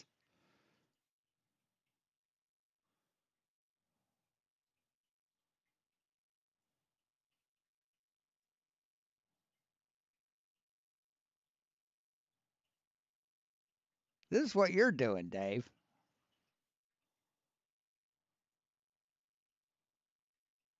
And see the problem, Dave? See the fucking problem? Do you see the problem? So let's spin it, and we'll bring California right into the sunrise, and we'll bring California right over there. All of South America is lit up, and when we come back to the other side, huge problem, right? Only half the ball is lit, and which one of these observations matches reality, and which one is absolutely insane? This doesn't match reality, Dave, because your light is too close, Dave. Connor, next question. What motivation do they have to hide? Like, we see like CIA things from 20 years ago come out. Everyone's like, "Oh, that was bad," and then no one really cares. What motivation do they have to hide all this? Good, Angel. You start, and I'll finish up. Good. Like I said, number one reason is to hide your divinity and hide creator. If we hide the creator, so your God is so weak that measurements of the earth can hide it, can hide your God. Huh? That's weird that your God can be defeated by math. Huh? That's weird. Essentially, why would you worship a God that weak? Living inside of a giant terrarium. The Earth is essentially a level topographical plane that's enclosed physically. If we're inside of that, that demands a creator. Because if we're inside of the terrarium, terrariums don't show up in nature on their own. They need a creator. So they're basically hiding the creator God, which in turn then they remove his creation, and then they basically assume the role of God. And now everyone thinks that they have to work all their life and basically go to work every day and just grind every day. When we should have freedom. We should have free energy. We shouldn't be paying for electricity. We should have all these things given to us because the Earth is created in a certain way. So what? We should have everything given to us because you think the Earth is flat? What the fuck are you talking about? Talking about fucking privileged? Jesus Christ, man. Fucking the entitlement with this piece of shit. Why would they lie about the shape of the Earth? Hide free energy. Oh, yeah, hide free energy. You mean the thing that can't exist at all as per the laws of physics? So you talk about laws of thermodynamics, but then you talk about free energy. Free energy violates the laws of thermodynamics, dipshit. Hide the creator, hide your spirituality. No, if I'm spiritual, I don't nothing's going to hide that. What the fuck are you talking about? Hide more land? No, there isn't more land, dumb. Yeah. There isn't more land, dumb fuck. Hide more resources? Hide scientific knowledge. Oh, hide science. Oh, so they're lying about the earth being spherical to hide scientific knowledge. That's you're going to go with that? Hide what's in Antarctica? No, they've been to Antarctica. They're in the big fucking cave that looks like fucking Club Med, man. See, they think there's this vast underground network of like tropical lands under Antarctica. Because some dumb fucking liar told them there is. Hide that you're at the center of creation. Hide that you're special. See, that, what have I been saying? What have I been saying? That, yeah, they lie about the shape of the earth so they don't feel insignificant. Hey, Chicken Little said. Well, you're kind of right. Gravity isn't an energy, but yeah, we can use gravity to power devices that can store energy. Yeah, and control. So they're hiding free energy, they're hiding the creator, they're hiding your spirituality, hiding more land, hiding more resources, hiding scientific knowledge, hiding what's in Antarctica, and that you're the center of creation, as Angel said, and special. So that's just the beginning. No, none of that's real, man. None of that's real. Absolutely none of it. You know what they're hiding? It's a way to contain you. It's like Truman in the Truman Show. You know, he thinks everything's been discovered already. So, you know. Oh, it's a way they can contain you, and that's coming from people who say we're contained. Does that make any sense to you, Dave? Does that make any sense to you? You're not contained. You're not contained. The government's lying. You're not contained. But look, here's your container. Oh my God, you're fucking stupid.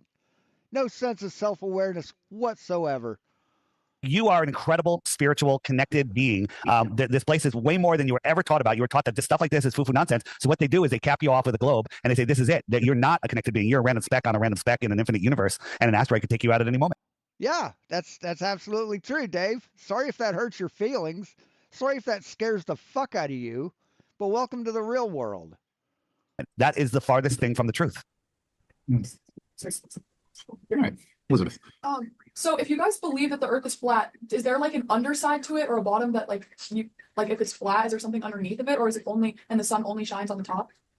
Yeah, the sun, moon, and stars are always above the Earth. We live in a level topographical plane, but the deepest hole ever dug is 8 miles. The quality deep borehole in Russia, 8 miles, which would be if you get a okay. And what's your point? Globe, a standard globe, like you drill a little hole in it a millimeter deep. That's how far down they've gone. But they're telling you that at the core of the Earth we have molten magma and all this stuff. But yes, we've proven this. Yes, scientists have tested it. Yeah.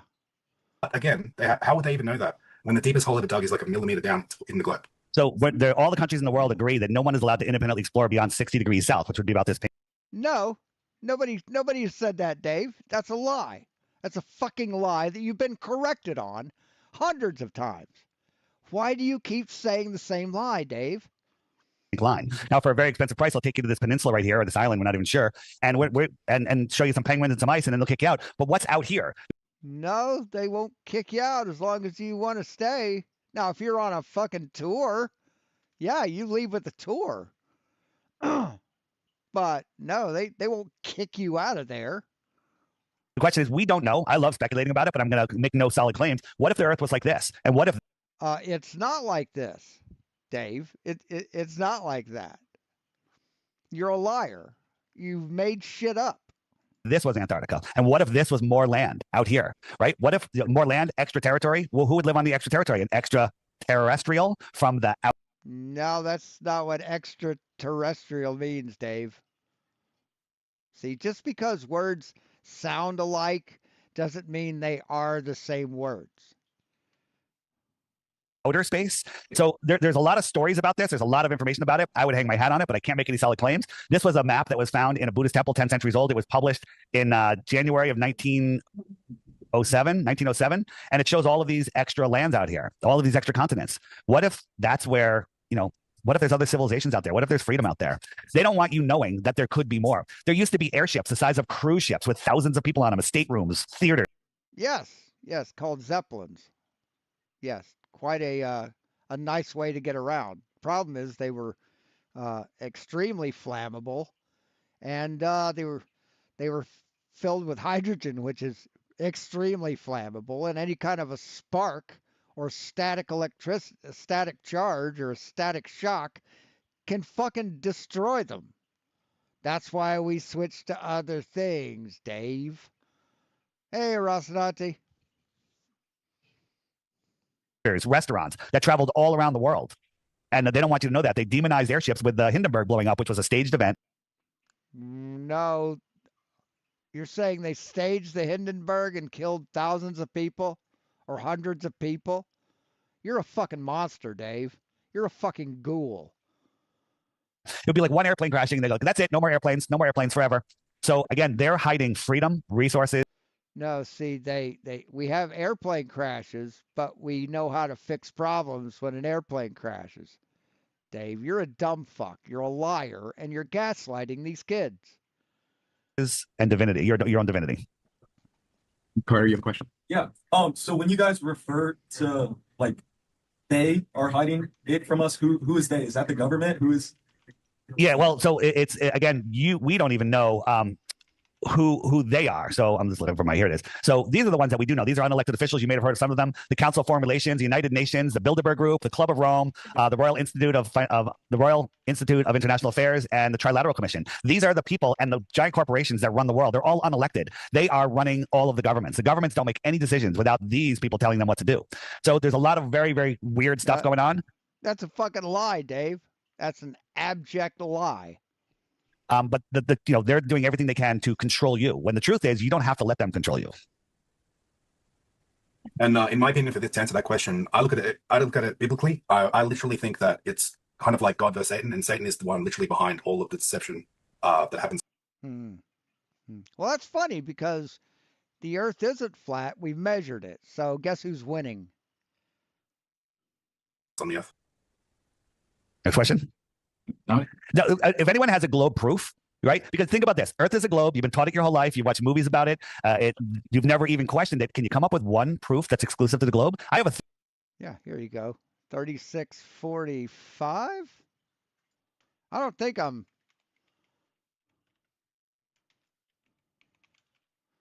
Yes.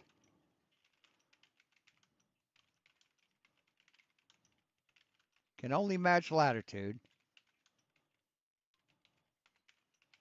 on a spherical Earth. The relationship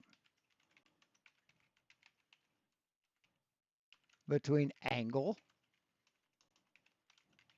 and distance is a linear relationship.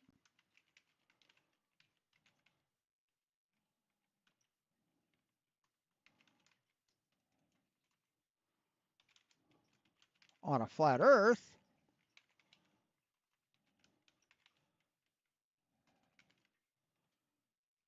it's an asymptotic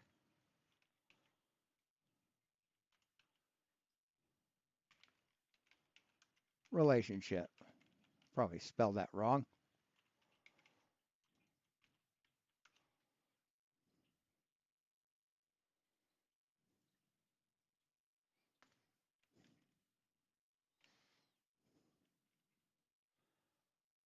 And this is the link to this video. If someone could go there and see if my comments are showing up, I'll be right back.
3 Bitcoin offer out there, which I don't even mention anymore because no one's going to win it because the Earth is not a globe. Nobody can come up with a single proof that is exclusive to the globe. Yeah, I just posted one in your comment section there, Dave. Dominic? You mean no one can come up with an explanation that you'll accept? That's what you mean, Dave. See, people have sat and debated you and shown you the proof, but you say no to all of it, right? No, but blood proof. I had a different question. So, with your idea of the people in charge and all this extra land on the outside, in your mind, are the people controlling the world, are they accessing the land? Are they using it? Are they making communication there? Or are they trying to keep us completely separate? That's a great question, and I don't want to be able to speculate about it, but we were using some ship tracking software. What do you mean? Good to see you. I feel like. What do you mean? Don't want to Drinking warm water before bed improves eyesight God almost damn it. overnight. The fuck? What do you mean don't want to speculate on it, Dave? That's all you've been fucking doing. That's everything you have is speculation. Everything. You've got no proof. And we saw some ships that were in the middle of Antarctica, which made no sense. But if you go back to that map that I showed you. Saw ships that were in the middle of Antarctica. Where? Where, Dave? Where did you see those? So if we took this map. Actually, yeah, this is an incognito window. There we go. So yeah, I am my comments are showing up. Excellent. Yep. So if I was blocked, you wouldn't have seen it. So cool. Awesome. You think he'll delete the messages? Where is it? Map. Think he'll delete my comment? If we took this map here, right? Imagine this map's on a big piece of paper and we wrap it on a basketball. So all of this gets crumpled up at the bottom. And they call that Antarctica. Well, if a ship was going. No, none of this is real, Dave. See this ring here? That becomes the South Pole. That becomes Antarctica. In the middle of that's the South Pole. Out here. Well, if it showed up on the globe, on the globe construct, it shows up in the middle of Antarctica. That's a theory. There's lots of evidence to it that there are shipping routes out there that you would never know about. No, it's not, Dave. This is horse shit. Everything outside this line is horse shit. You're just making this up, man. We've got some videos on a nation called Kiribati, which is a tiny little sandbar nation in the middle of the South Pacific. And these giant ships go there and then they end up going south. They end up going south beyond the shoreline of Antarctica. So No, they don't. How could a ship go south of Antarctica? Tell us that, Dave. See, you're fucking lying, Dave. How could a ship go past a coastline, dumb fuck? The question is, do the elite have access out there? I think they do. All the presidents, all the world leaders, when they get elected, they go to Antarctica. They disappear for a couple of days and they come back. I think they're getting their marching orders from the real rulers of this realm. No, they don't. No, they don't. Jesus fucking Christ. Are presidents required to go to Antarctica when they start their presidency? I can't even believe I'm asking this shit.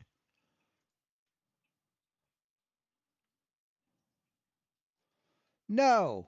U.S. presidents are not required to visit Antarctica upon starting their presidency, nor is it a tradition, law, or custom, while some high-ranking officials such as Secretary of State John Kerry in 2016 have visited. No sitting U.S. president has ever visited Antarctica. You dumb fucking liar.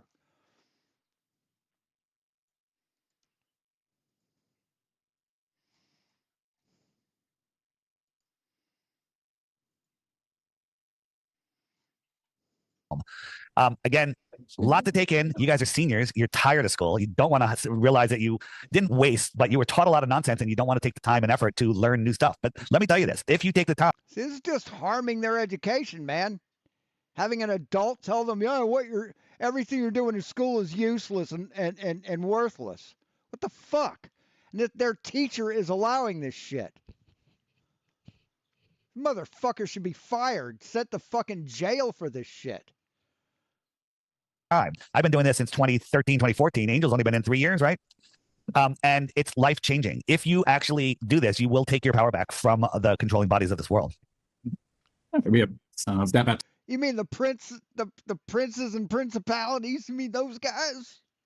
Fucking retard. 10 minutes left here? So if you have questions there, Ella. Any glow proofs? Happy to send those bitcoins right over to you. This is not. Yeah, you're a liar, Dave. You have no plan on paying anybody out that money. That's part of your con, Dave.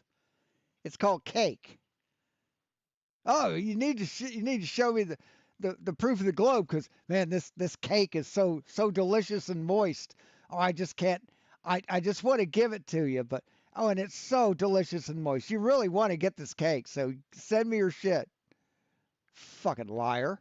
On another globe proof, but when you guys keep talking about how like the belief in that the world is a globe and this idea that the earth is not flat and this lie how we don't have freedom, I guess I'm getting a little bit lost when you bring in this idea of like creator and freedom. If the world is flat, how do any of our lives, like if what you guys believe is real, like how do our lives change? Like what is this? What difference does it make? I still have to go to school or work on Monday. That's why I said the same thing. You know, I had my own business. I had the American dream. I went to corporate America, did well. I left corporate America, started my own business with a couple partners, was doing extremely well, making more money than I ever thought I'd make. Life is great. I got everything. It was all about money.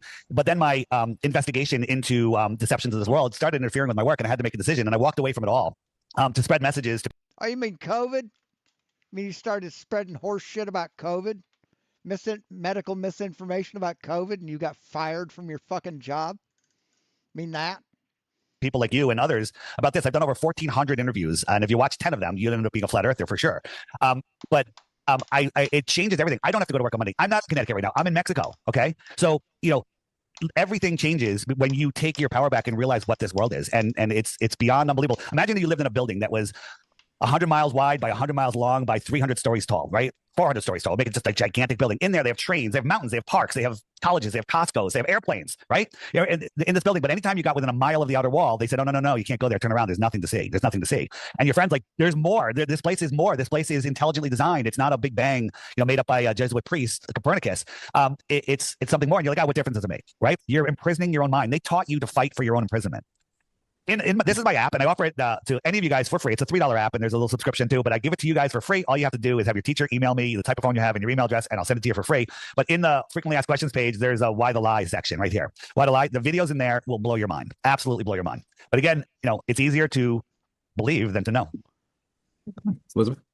This isn't necessarily a globe proof, and I think you're going to tell me that it's just kind of images that are being fed to us. But when we watch like a public rocket launch and you see the rocket go up into space, and then you see the live stream of the people in the rocket that are able to see the image of the Earth as a sphere from when they're in space, how does that, like watching the rocket go up, knowing that there are people and being able to see that view as a sphere, how is that not kind of confirm the idea that the Earth is a sphere? Okay. Again, so even this is funny, but even on the globe, you wouldn't see left-right curvature. You see an equidistant circle all the way around you. If you get a key ring and put it on that.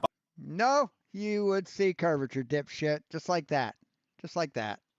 You're a dumb fucking liar, Angel. Basketball, you're looking all the way around you and seeing a flat circle. So they're using fisheye lenses to do that. But number two, right? They're sending people's rockets to a second law of thermodynamics violation. They're sending it to Hogwarts and telling No, they're sending it to space, dumb fuck.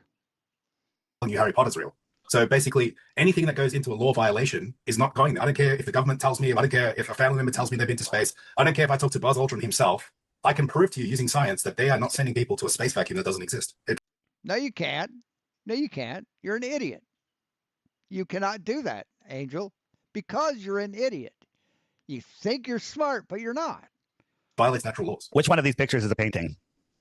The answer is they're both paintings, right? They're both paintings. This is a painting. Look how good that painting is. That's amazing, right? Look how accurate. You can see the reflection in the window and the wine. Look at right. You can tell that's a painting. This. I could paint that. I'm not a good painter. This is no. That's a 72 blue marble, Dave. And when you look at the clouds, they're stepped and repeated. That's a photograph. Actually, this wouldn't be the 72 marble. And no, there aren't repeated clouds in this one, Dave. No, this is the 72 blue marble. Clouds. This is made in Photoshop. And that's not just us saying it. The guy at NASA that made it said he made it in Photoshop from data. And he just made it to put a. Right. He colored things because when you take a picture from space, the Earth isn't always bright and colorful. Yeah.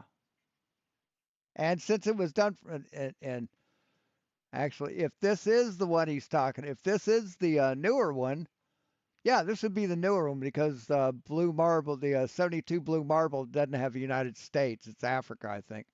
But yeah, it's done from a scan, stupid. It's done from a scan. And of course, they're going to have duplicated things. He's just fucking ignorant, man. He's just a con man, thief, grifting piece of shit. Put a specular highlight in it. He did all stuff, and it's made in Photoshop. Look up Robert Simmons, the Blue Marble guy. GTA San Andreas, like from 10 years ago. So if I take a picture of your family, right, and they're all stretched out on a road, right, along a road, and I take a picture of these people, and then a picture of that one, and a picture of these people, a picture of that, and some guy, by the time I get to here, one couple guys from here run around to here, and then I take a picture of this section, and these guys are in it. Does that mean those people are fake, Dave? Does that mean all those people are fake? Because a couple people moved during the scan and came in and appeared twice? Does that make all those people fake, Dave? Years ago had better graphics than that. So Yeah. guys, this is a cartoon. These are 9 images from NASA, right? So 8 of them have to be fake because they all. God damn it. I want to know what fucking school this is. I want to know where the school is. And I want to know that fucking asshole teacher's name. They all can't be real if it's the Earth. 8 of them are fake, or 9 of them are fake. Because the way that teacher was talking is he's a flat earther. And this isn't just a class. This is him gaslighting his fucking students.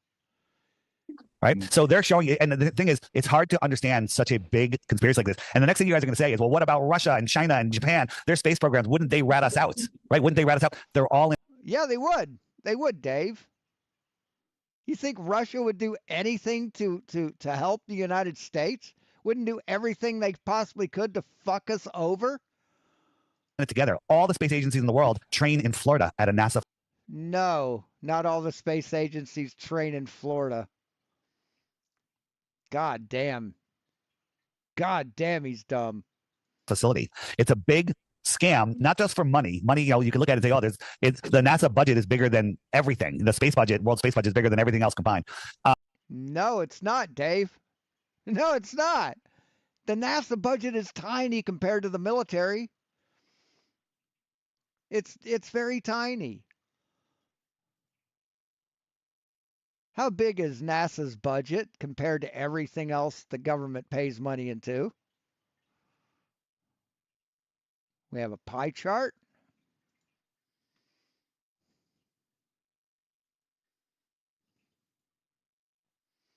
NASA's budget compared to the military budget. 2010 military budget. This is the red. There's NASA.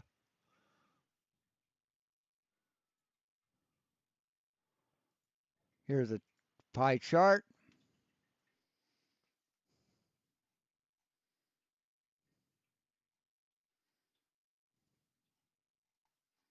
Where did the pie chart go?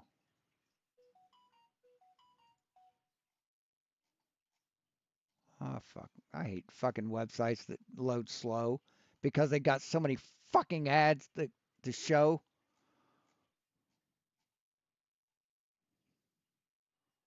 God damn it.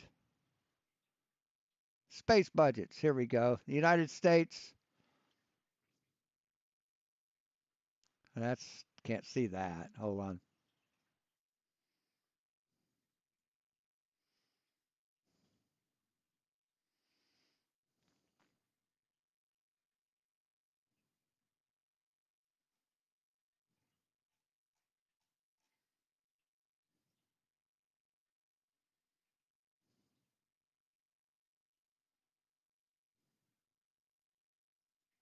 Seriously?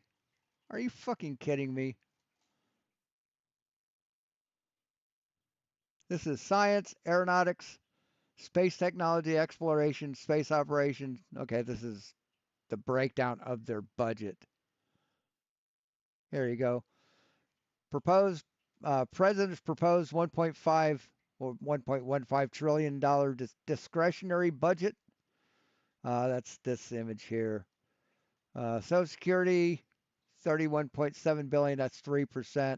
Military 54%. Veterans benefits 7%. Education 6%. Government 6%. Housing and community 6%.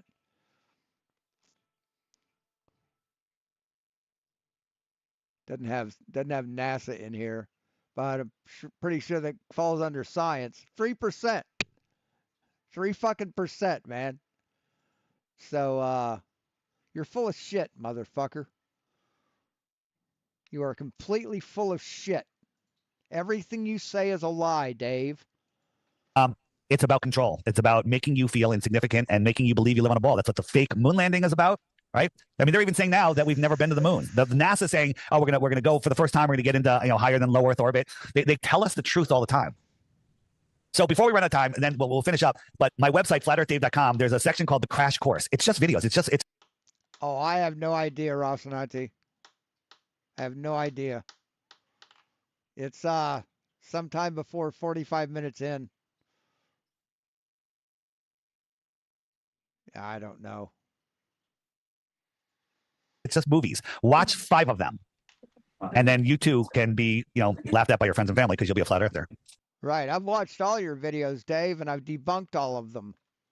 And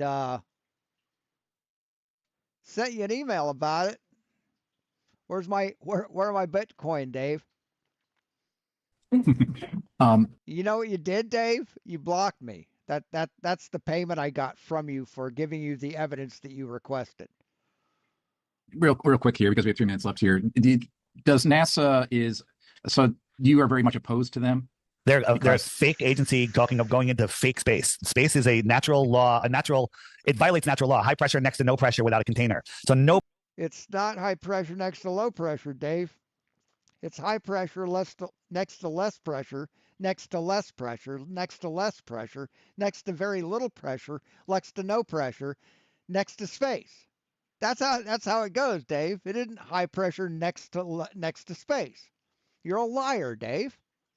Nobody can get into space because space doesn't exist as described. Then a question that's come up. Then there's no solar system. There's no sun, no moon. If we had the time, we could know the sun and the moon are there. You can see them. They look like they're the same size because they are the same size. We're told that the sun is 400 times bigger. No, they aren't, Dave. 400 times farther than the moon. So coincidentally, they look like they're the same size. But in reality, we can see that they're both local lights. But we look at the corpuscular rays that come through the cloud. What, this? This is, I already posted. I posted the link earlier. That's the link to this video. As they spread out, you can only get that from a local light. There's so many things about the lights we see in the sky, but there's no way you don't look at the lights in the sky when you can't confirm what they are to measure the shape of the floor. We can measure the shape of the floor here. The sky is, when we look at Jupiter, it's impossible to see Jupiter the way we see Jupiter. We look at the North Star, we can all see the North Star, but the North Star is only 46 times bigger than the sun. No, we can't all see the North Star. This liar can't. Why can't he see it, Dave? It's the highest thing in the sky on flat Earth, but not everybody can see it. That's fucking weird. Sun, you couldn't see the sun at 8 times its distance. It would be tiny, right? 8 times the distance is a light hour because 8 light minutes times 8, 64 light hour, 24 times farther than that. You could not see the sun. So if you put the why couldn't you see it, Dave? The sun is is a million times bigger than the Earth, Dave. Polaris at 46 light days away. You couldn't see it, but we see it at 433 light years away. It's all magic pseudoscience numbers that make your brain melt. They never taught you the law of large numbers in class. They taught you slave math, algebra, geometry, slave math. Trigonometry. You hated them all, but they never taught you vortex mathematics or sacred geometry. Look that stuff up, guys. Right, that's bullshit, Dave. Sacred geometry is horseshit. Vortex math. What the fuck are you talking about?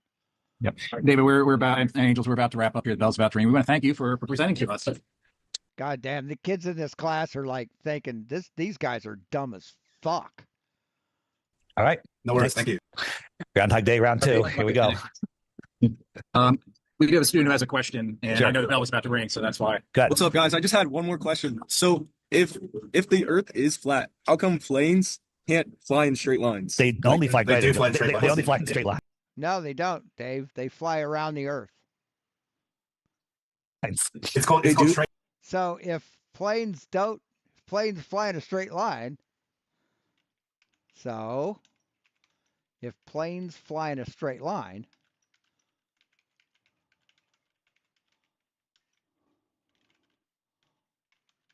why do the gyroscopes on board show procession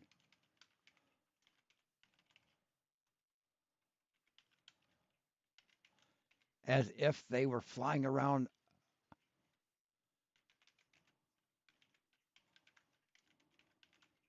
a spherical Earth.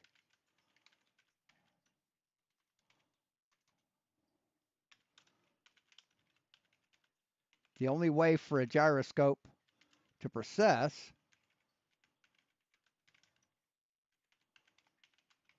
is if it is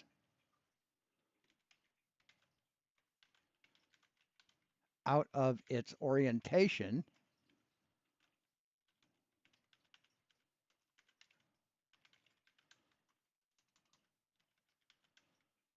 in 3D space.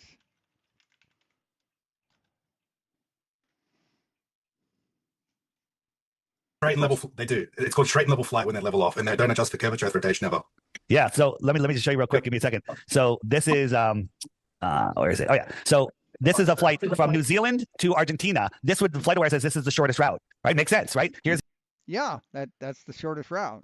the equator up here, but the plane flies from New Zealand to San Francisco to Texas and back down to Argentina, right? We look at No, they have flights that go nonstop from New Zealand to Argentina. We have nonstop flights. Direct flights. Where is it? New Zealand to Argentina. Direct nonstop flights, New Zealand to Argentina.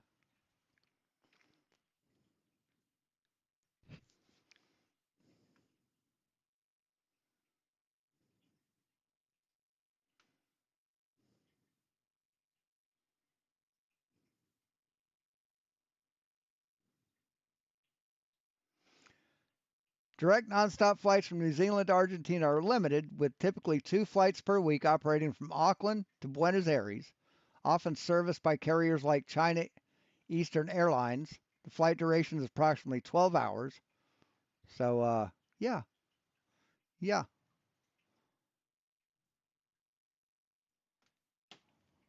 Let's copy that.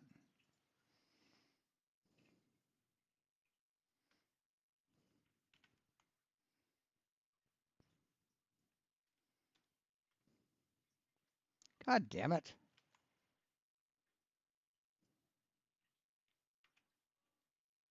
Son of a bitch. Why the fuck?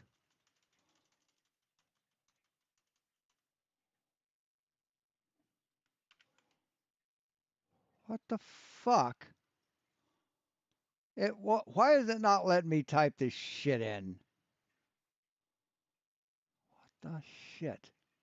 AKLEZE.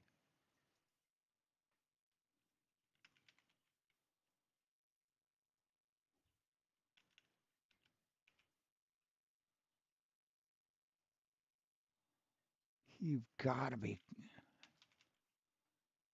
Auckland.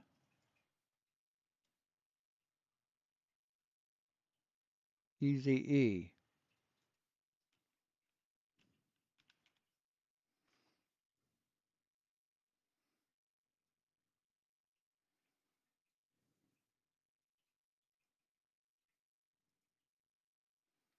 Let's go here.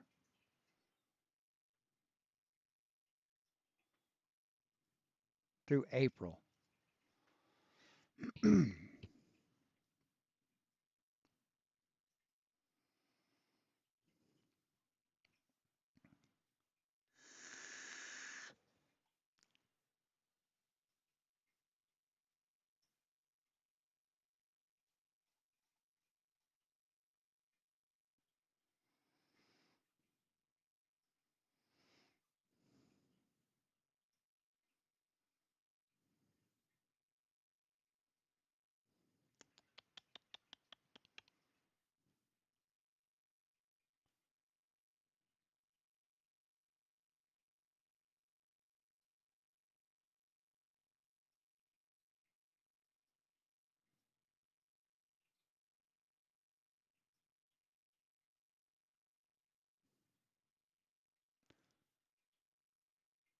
So here's one stop.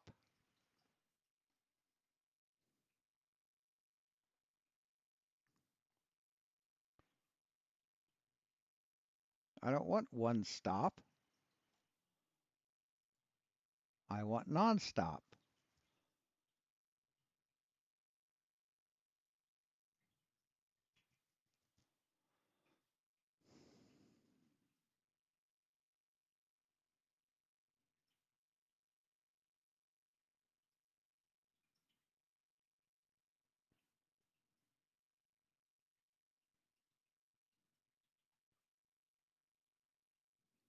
Maybe there aren't any nonstop flights between those two airports. And they know that. That's why they chose it. So This is on a flat Earth map. New Zealand, San Francisco, Texas, Argentina. Planes do fly in straight lines, but they show you this crazy curve, and that's what you're using as your excuse for the globe religion. Isn't that crazy how they flipped it around on you like that? You're literally arguing against yourself. Actually. So it's two stops is what he showed, right? Two stops. We'll select that. Does that have a map?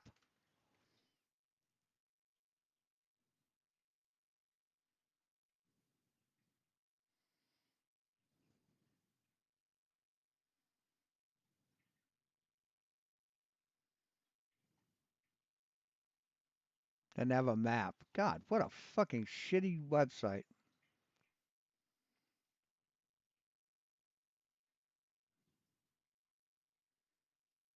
Here we go. Direct flights from Auckland to Buenos Aires. So flight time 12 hours. Non-stop routes. There we go.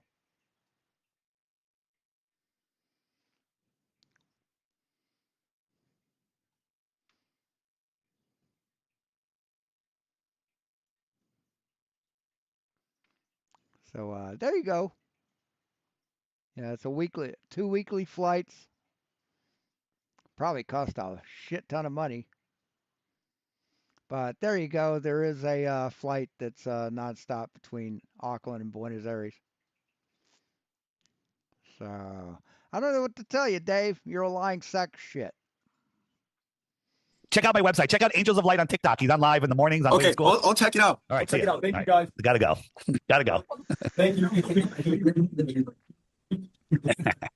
And So what a lying sack of shit. Back to square one. Here we go. Back to square one. Well, but it was good though. The kids, you can tell you were talking, they're starting to talk amongst themselves, and they're starting to, they're starting to process. So no, it's good. It was good. Yeah. And no, it wasn't good, maggot. Angel, how do you want to start the next class? I think we need more glow proofs. So want to just come in hot with bring up your best glow proof, Yeah. and then we'll just debunk each one of them. Yeah, you can do that. Let's try that. We'll try that. Yeah, we'll try that. We'll see. Do we want to go through this anymore? Do we want to watch any fucking more of this? I mean, we'll give it. We'll. I guess he's talking to 4 different classes. We come up with it. There's like 4. Yeah. Then put your little hand in mine. There ain't no hill or mountain we can't climb. So you never come back from flat Earth. I don't know. Jaron did. STSE did. Elizabeth did. Whitsett did, sorta. What the fuck are you talking about, loser? Well, we'll see about that. I think what was amazing? What was amazing is the guy goes, "How come planes don't fly in straight lines?" Because this is what they show you, that the plane does this crazy loop, but in reality, no, that's called a great circle arc. It's called a great circle, Dave. It's the shortest point on a sphere. And let's see. Flight path.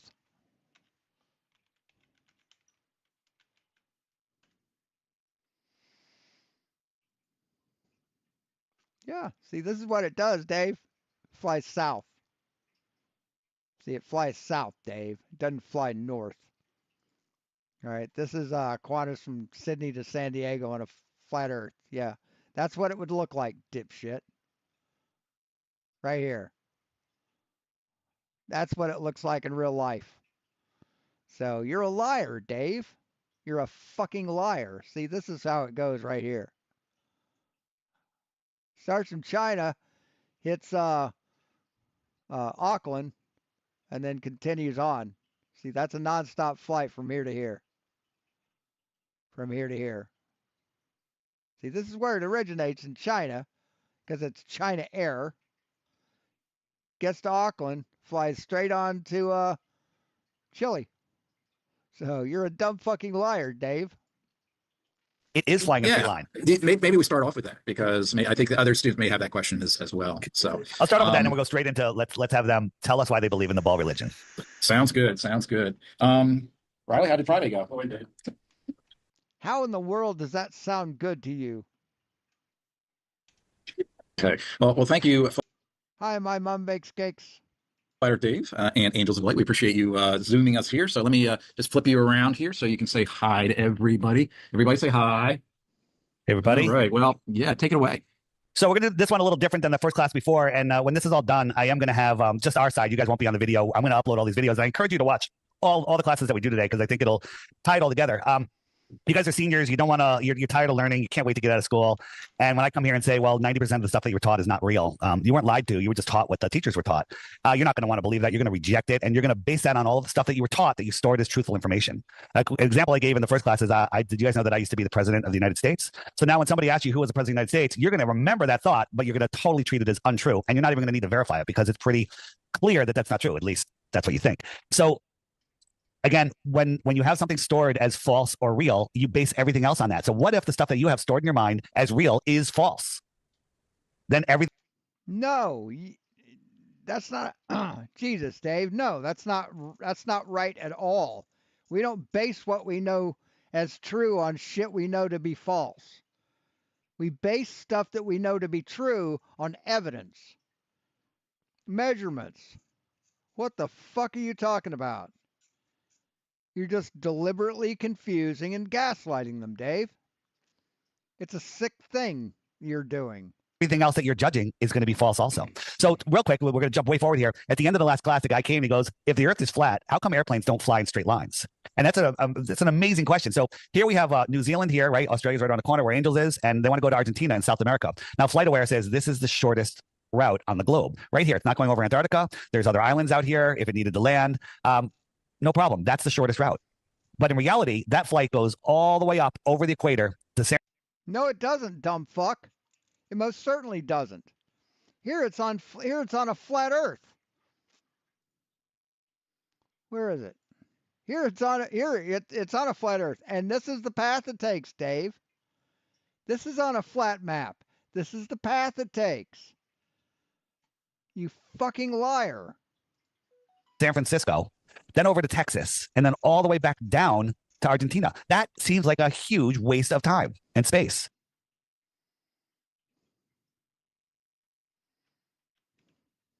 What's that flight number? What is the flight number?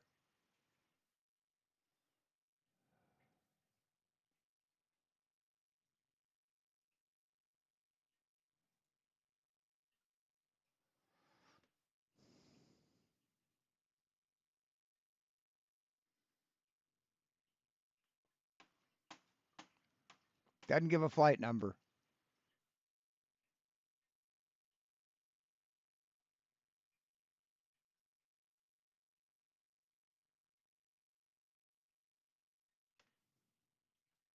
There we go. Oh, that's the type of plane. So it doesn't give us a flight number.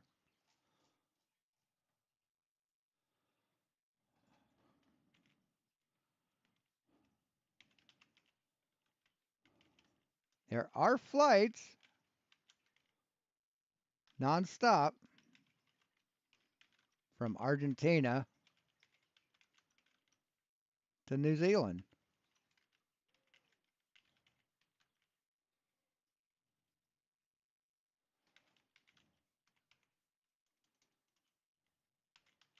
And the flight path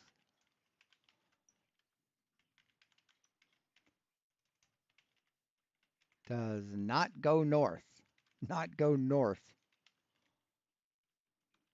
at all.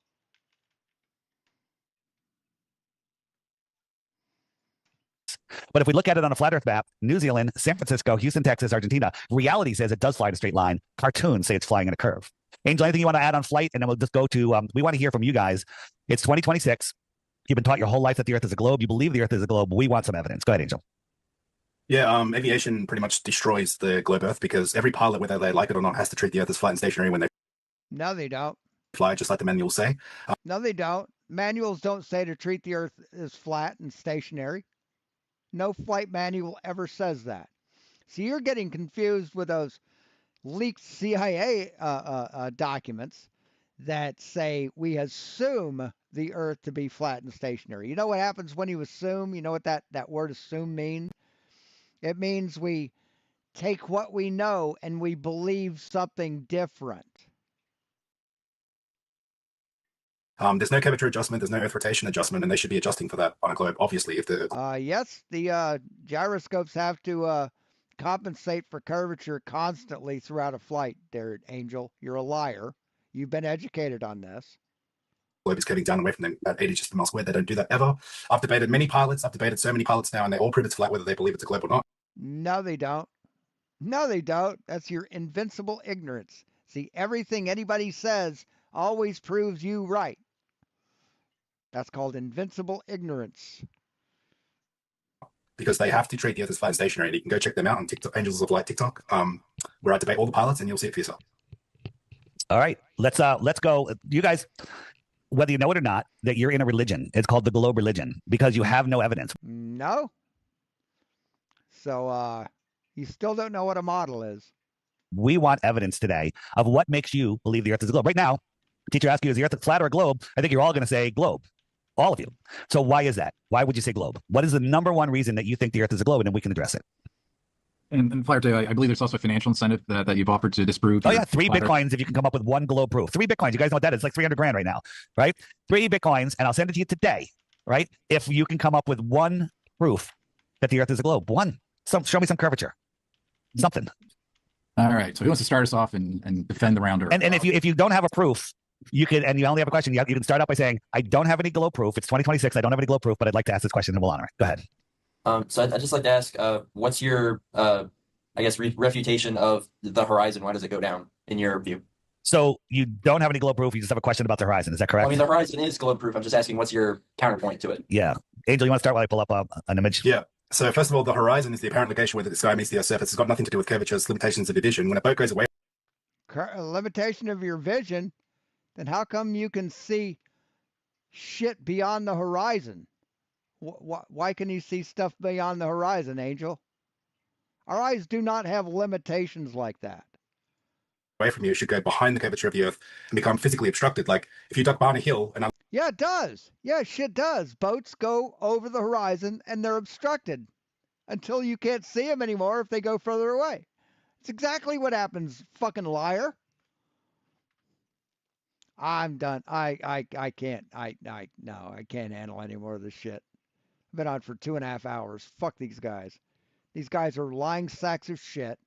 And these kids' teacher is allowing them to gaslight the class. This is just vile.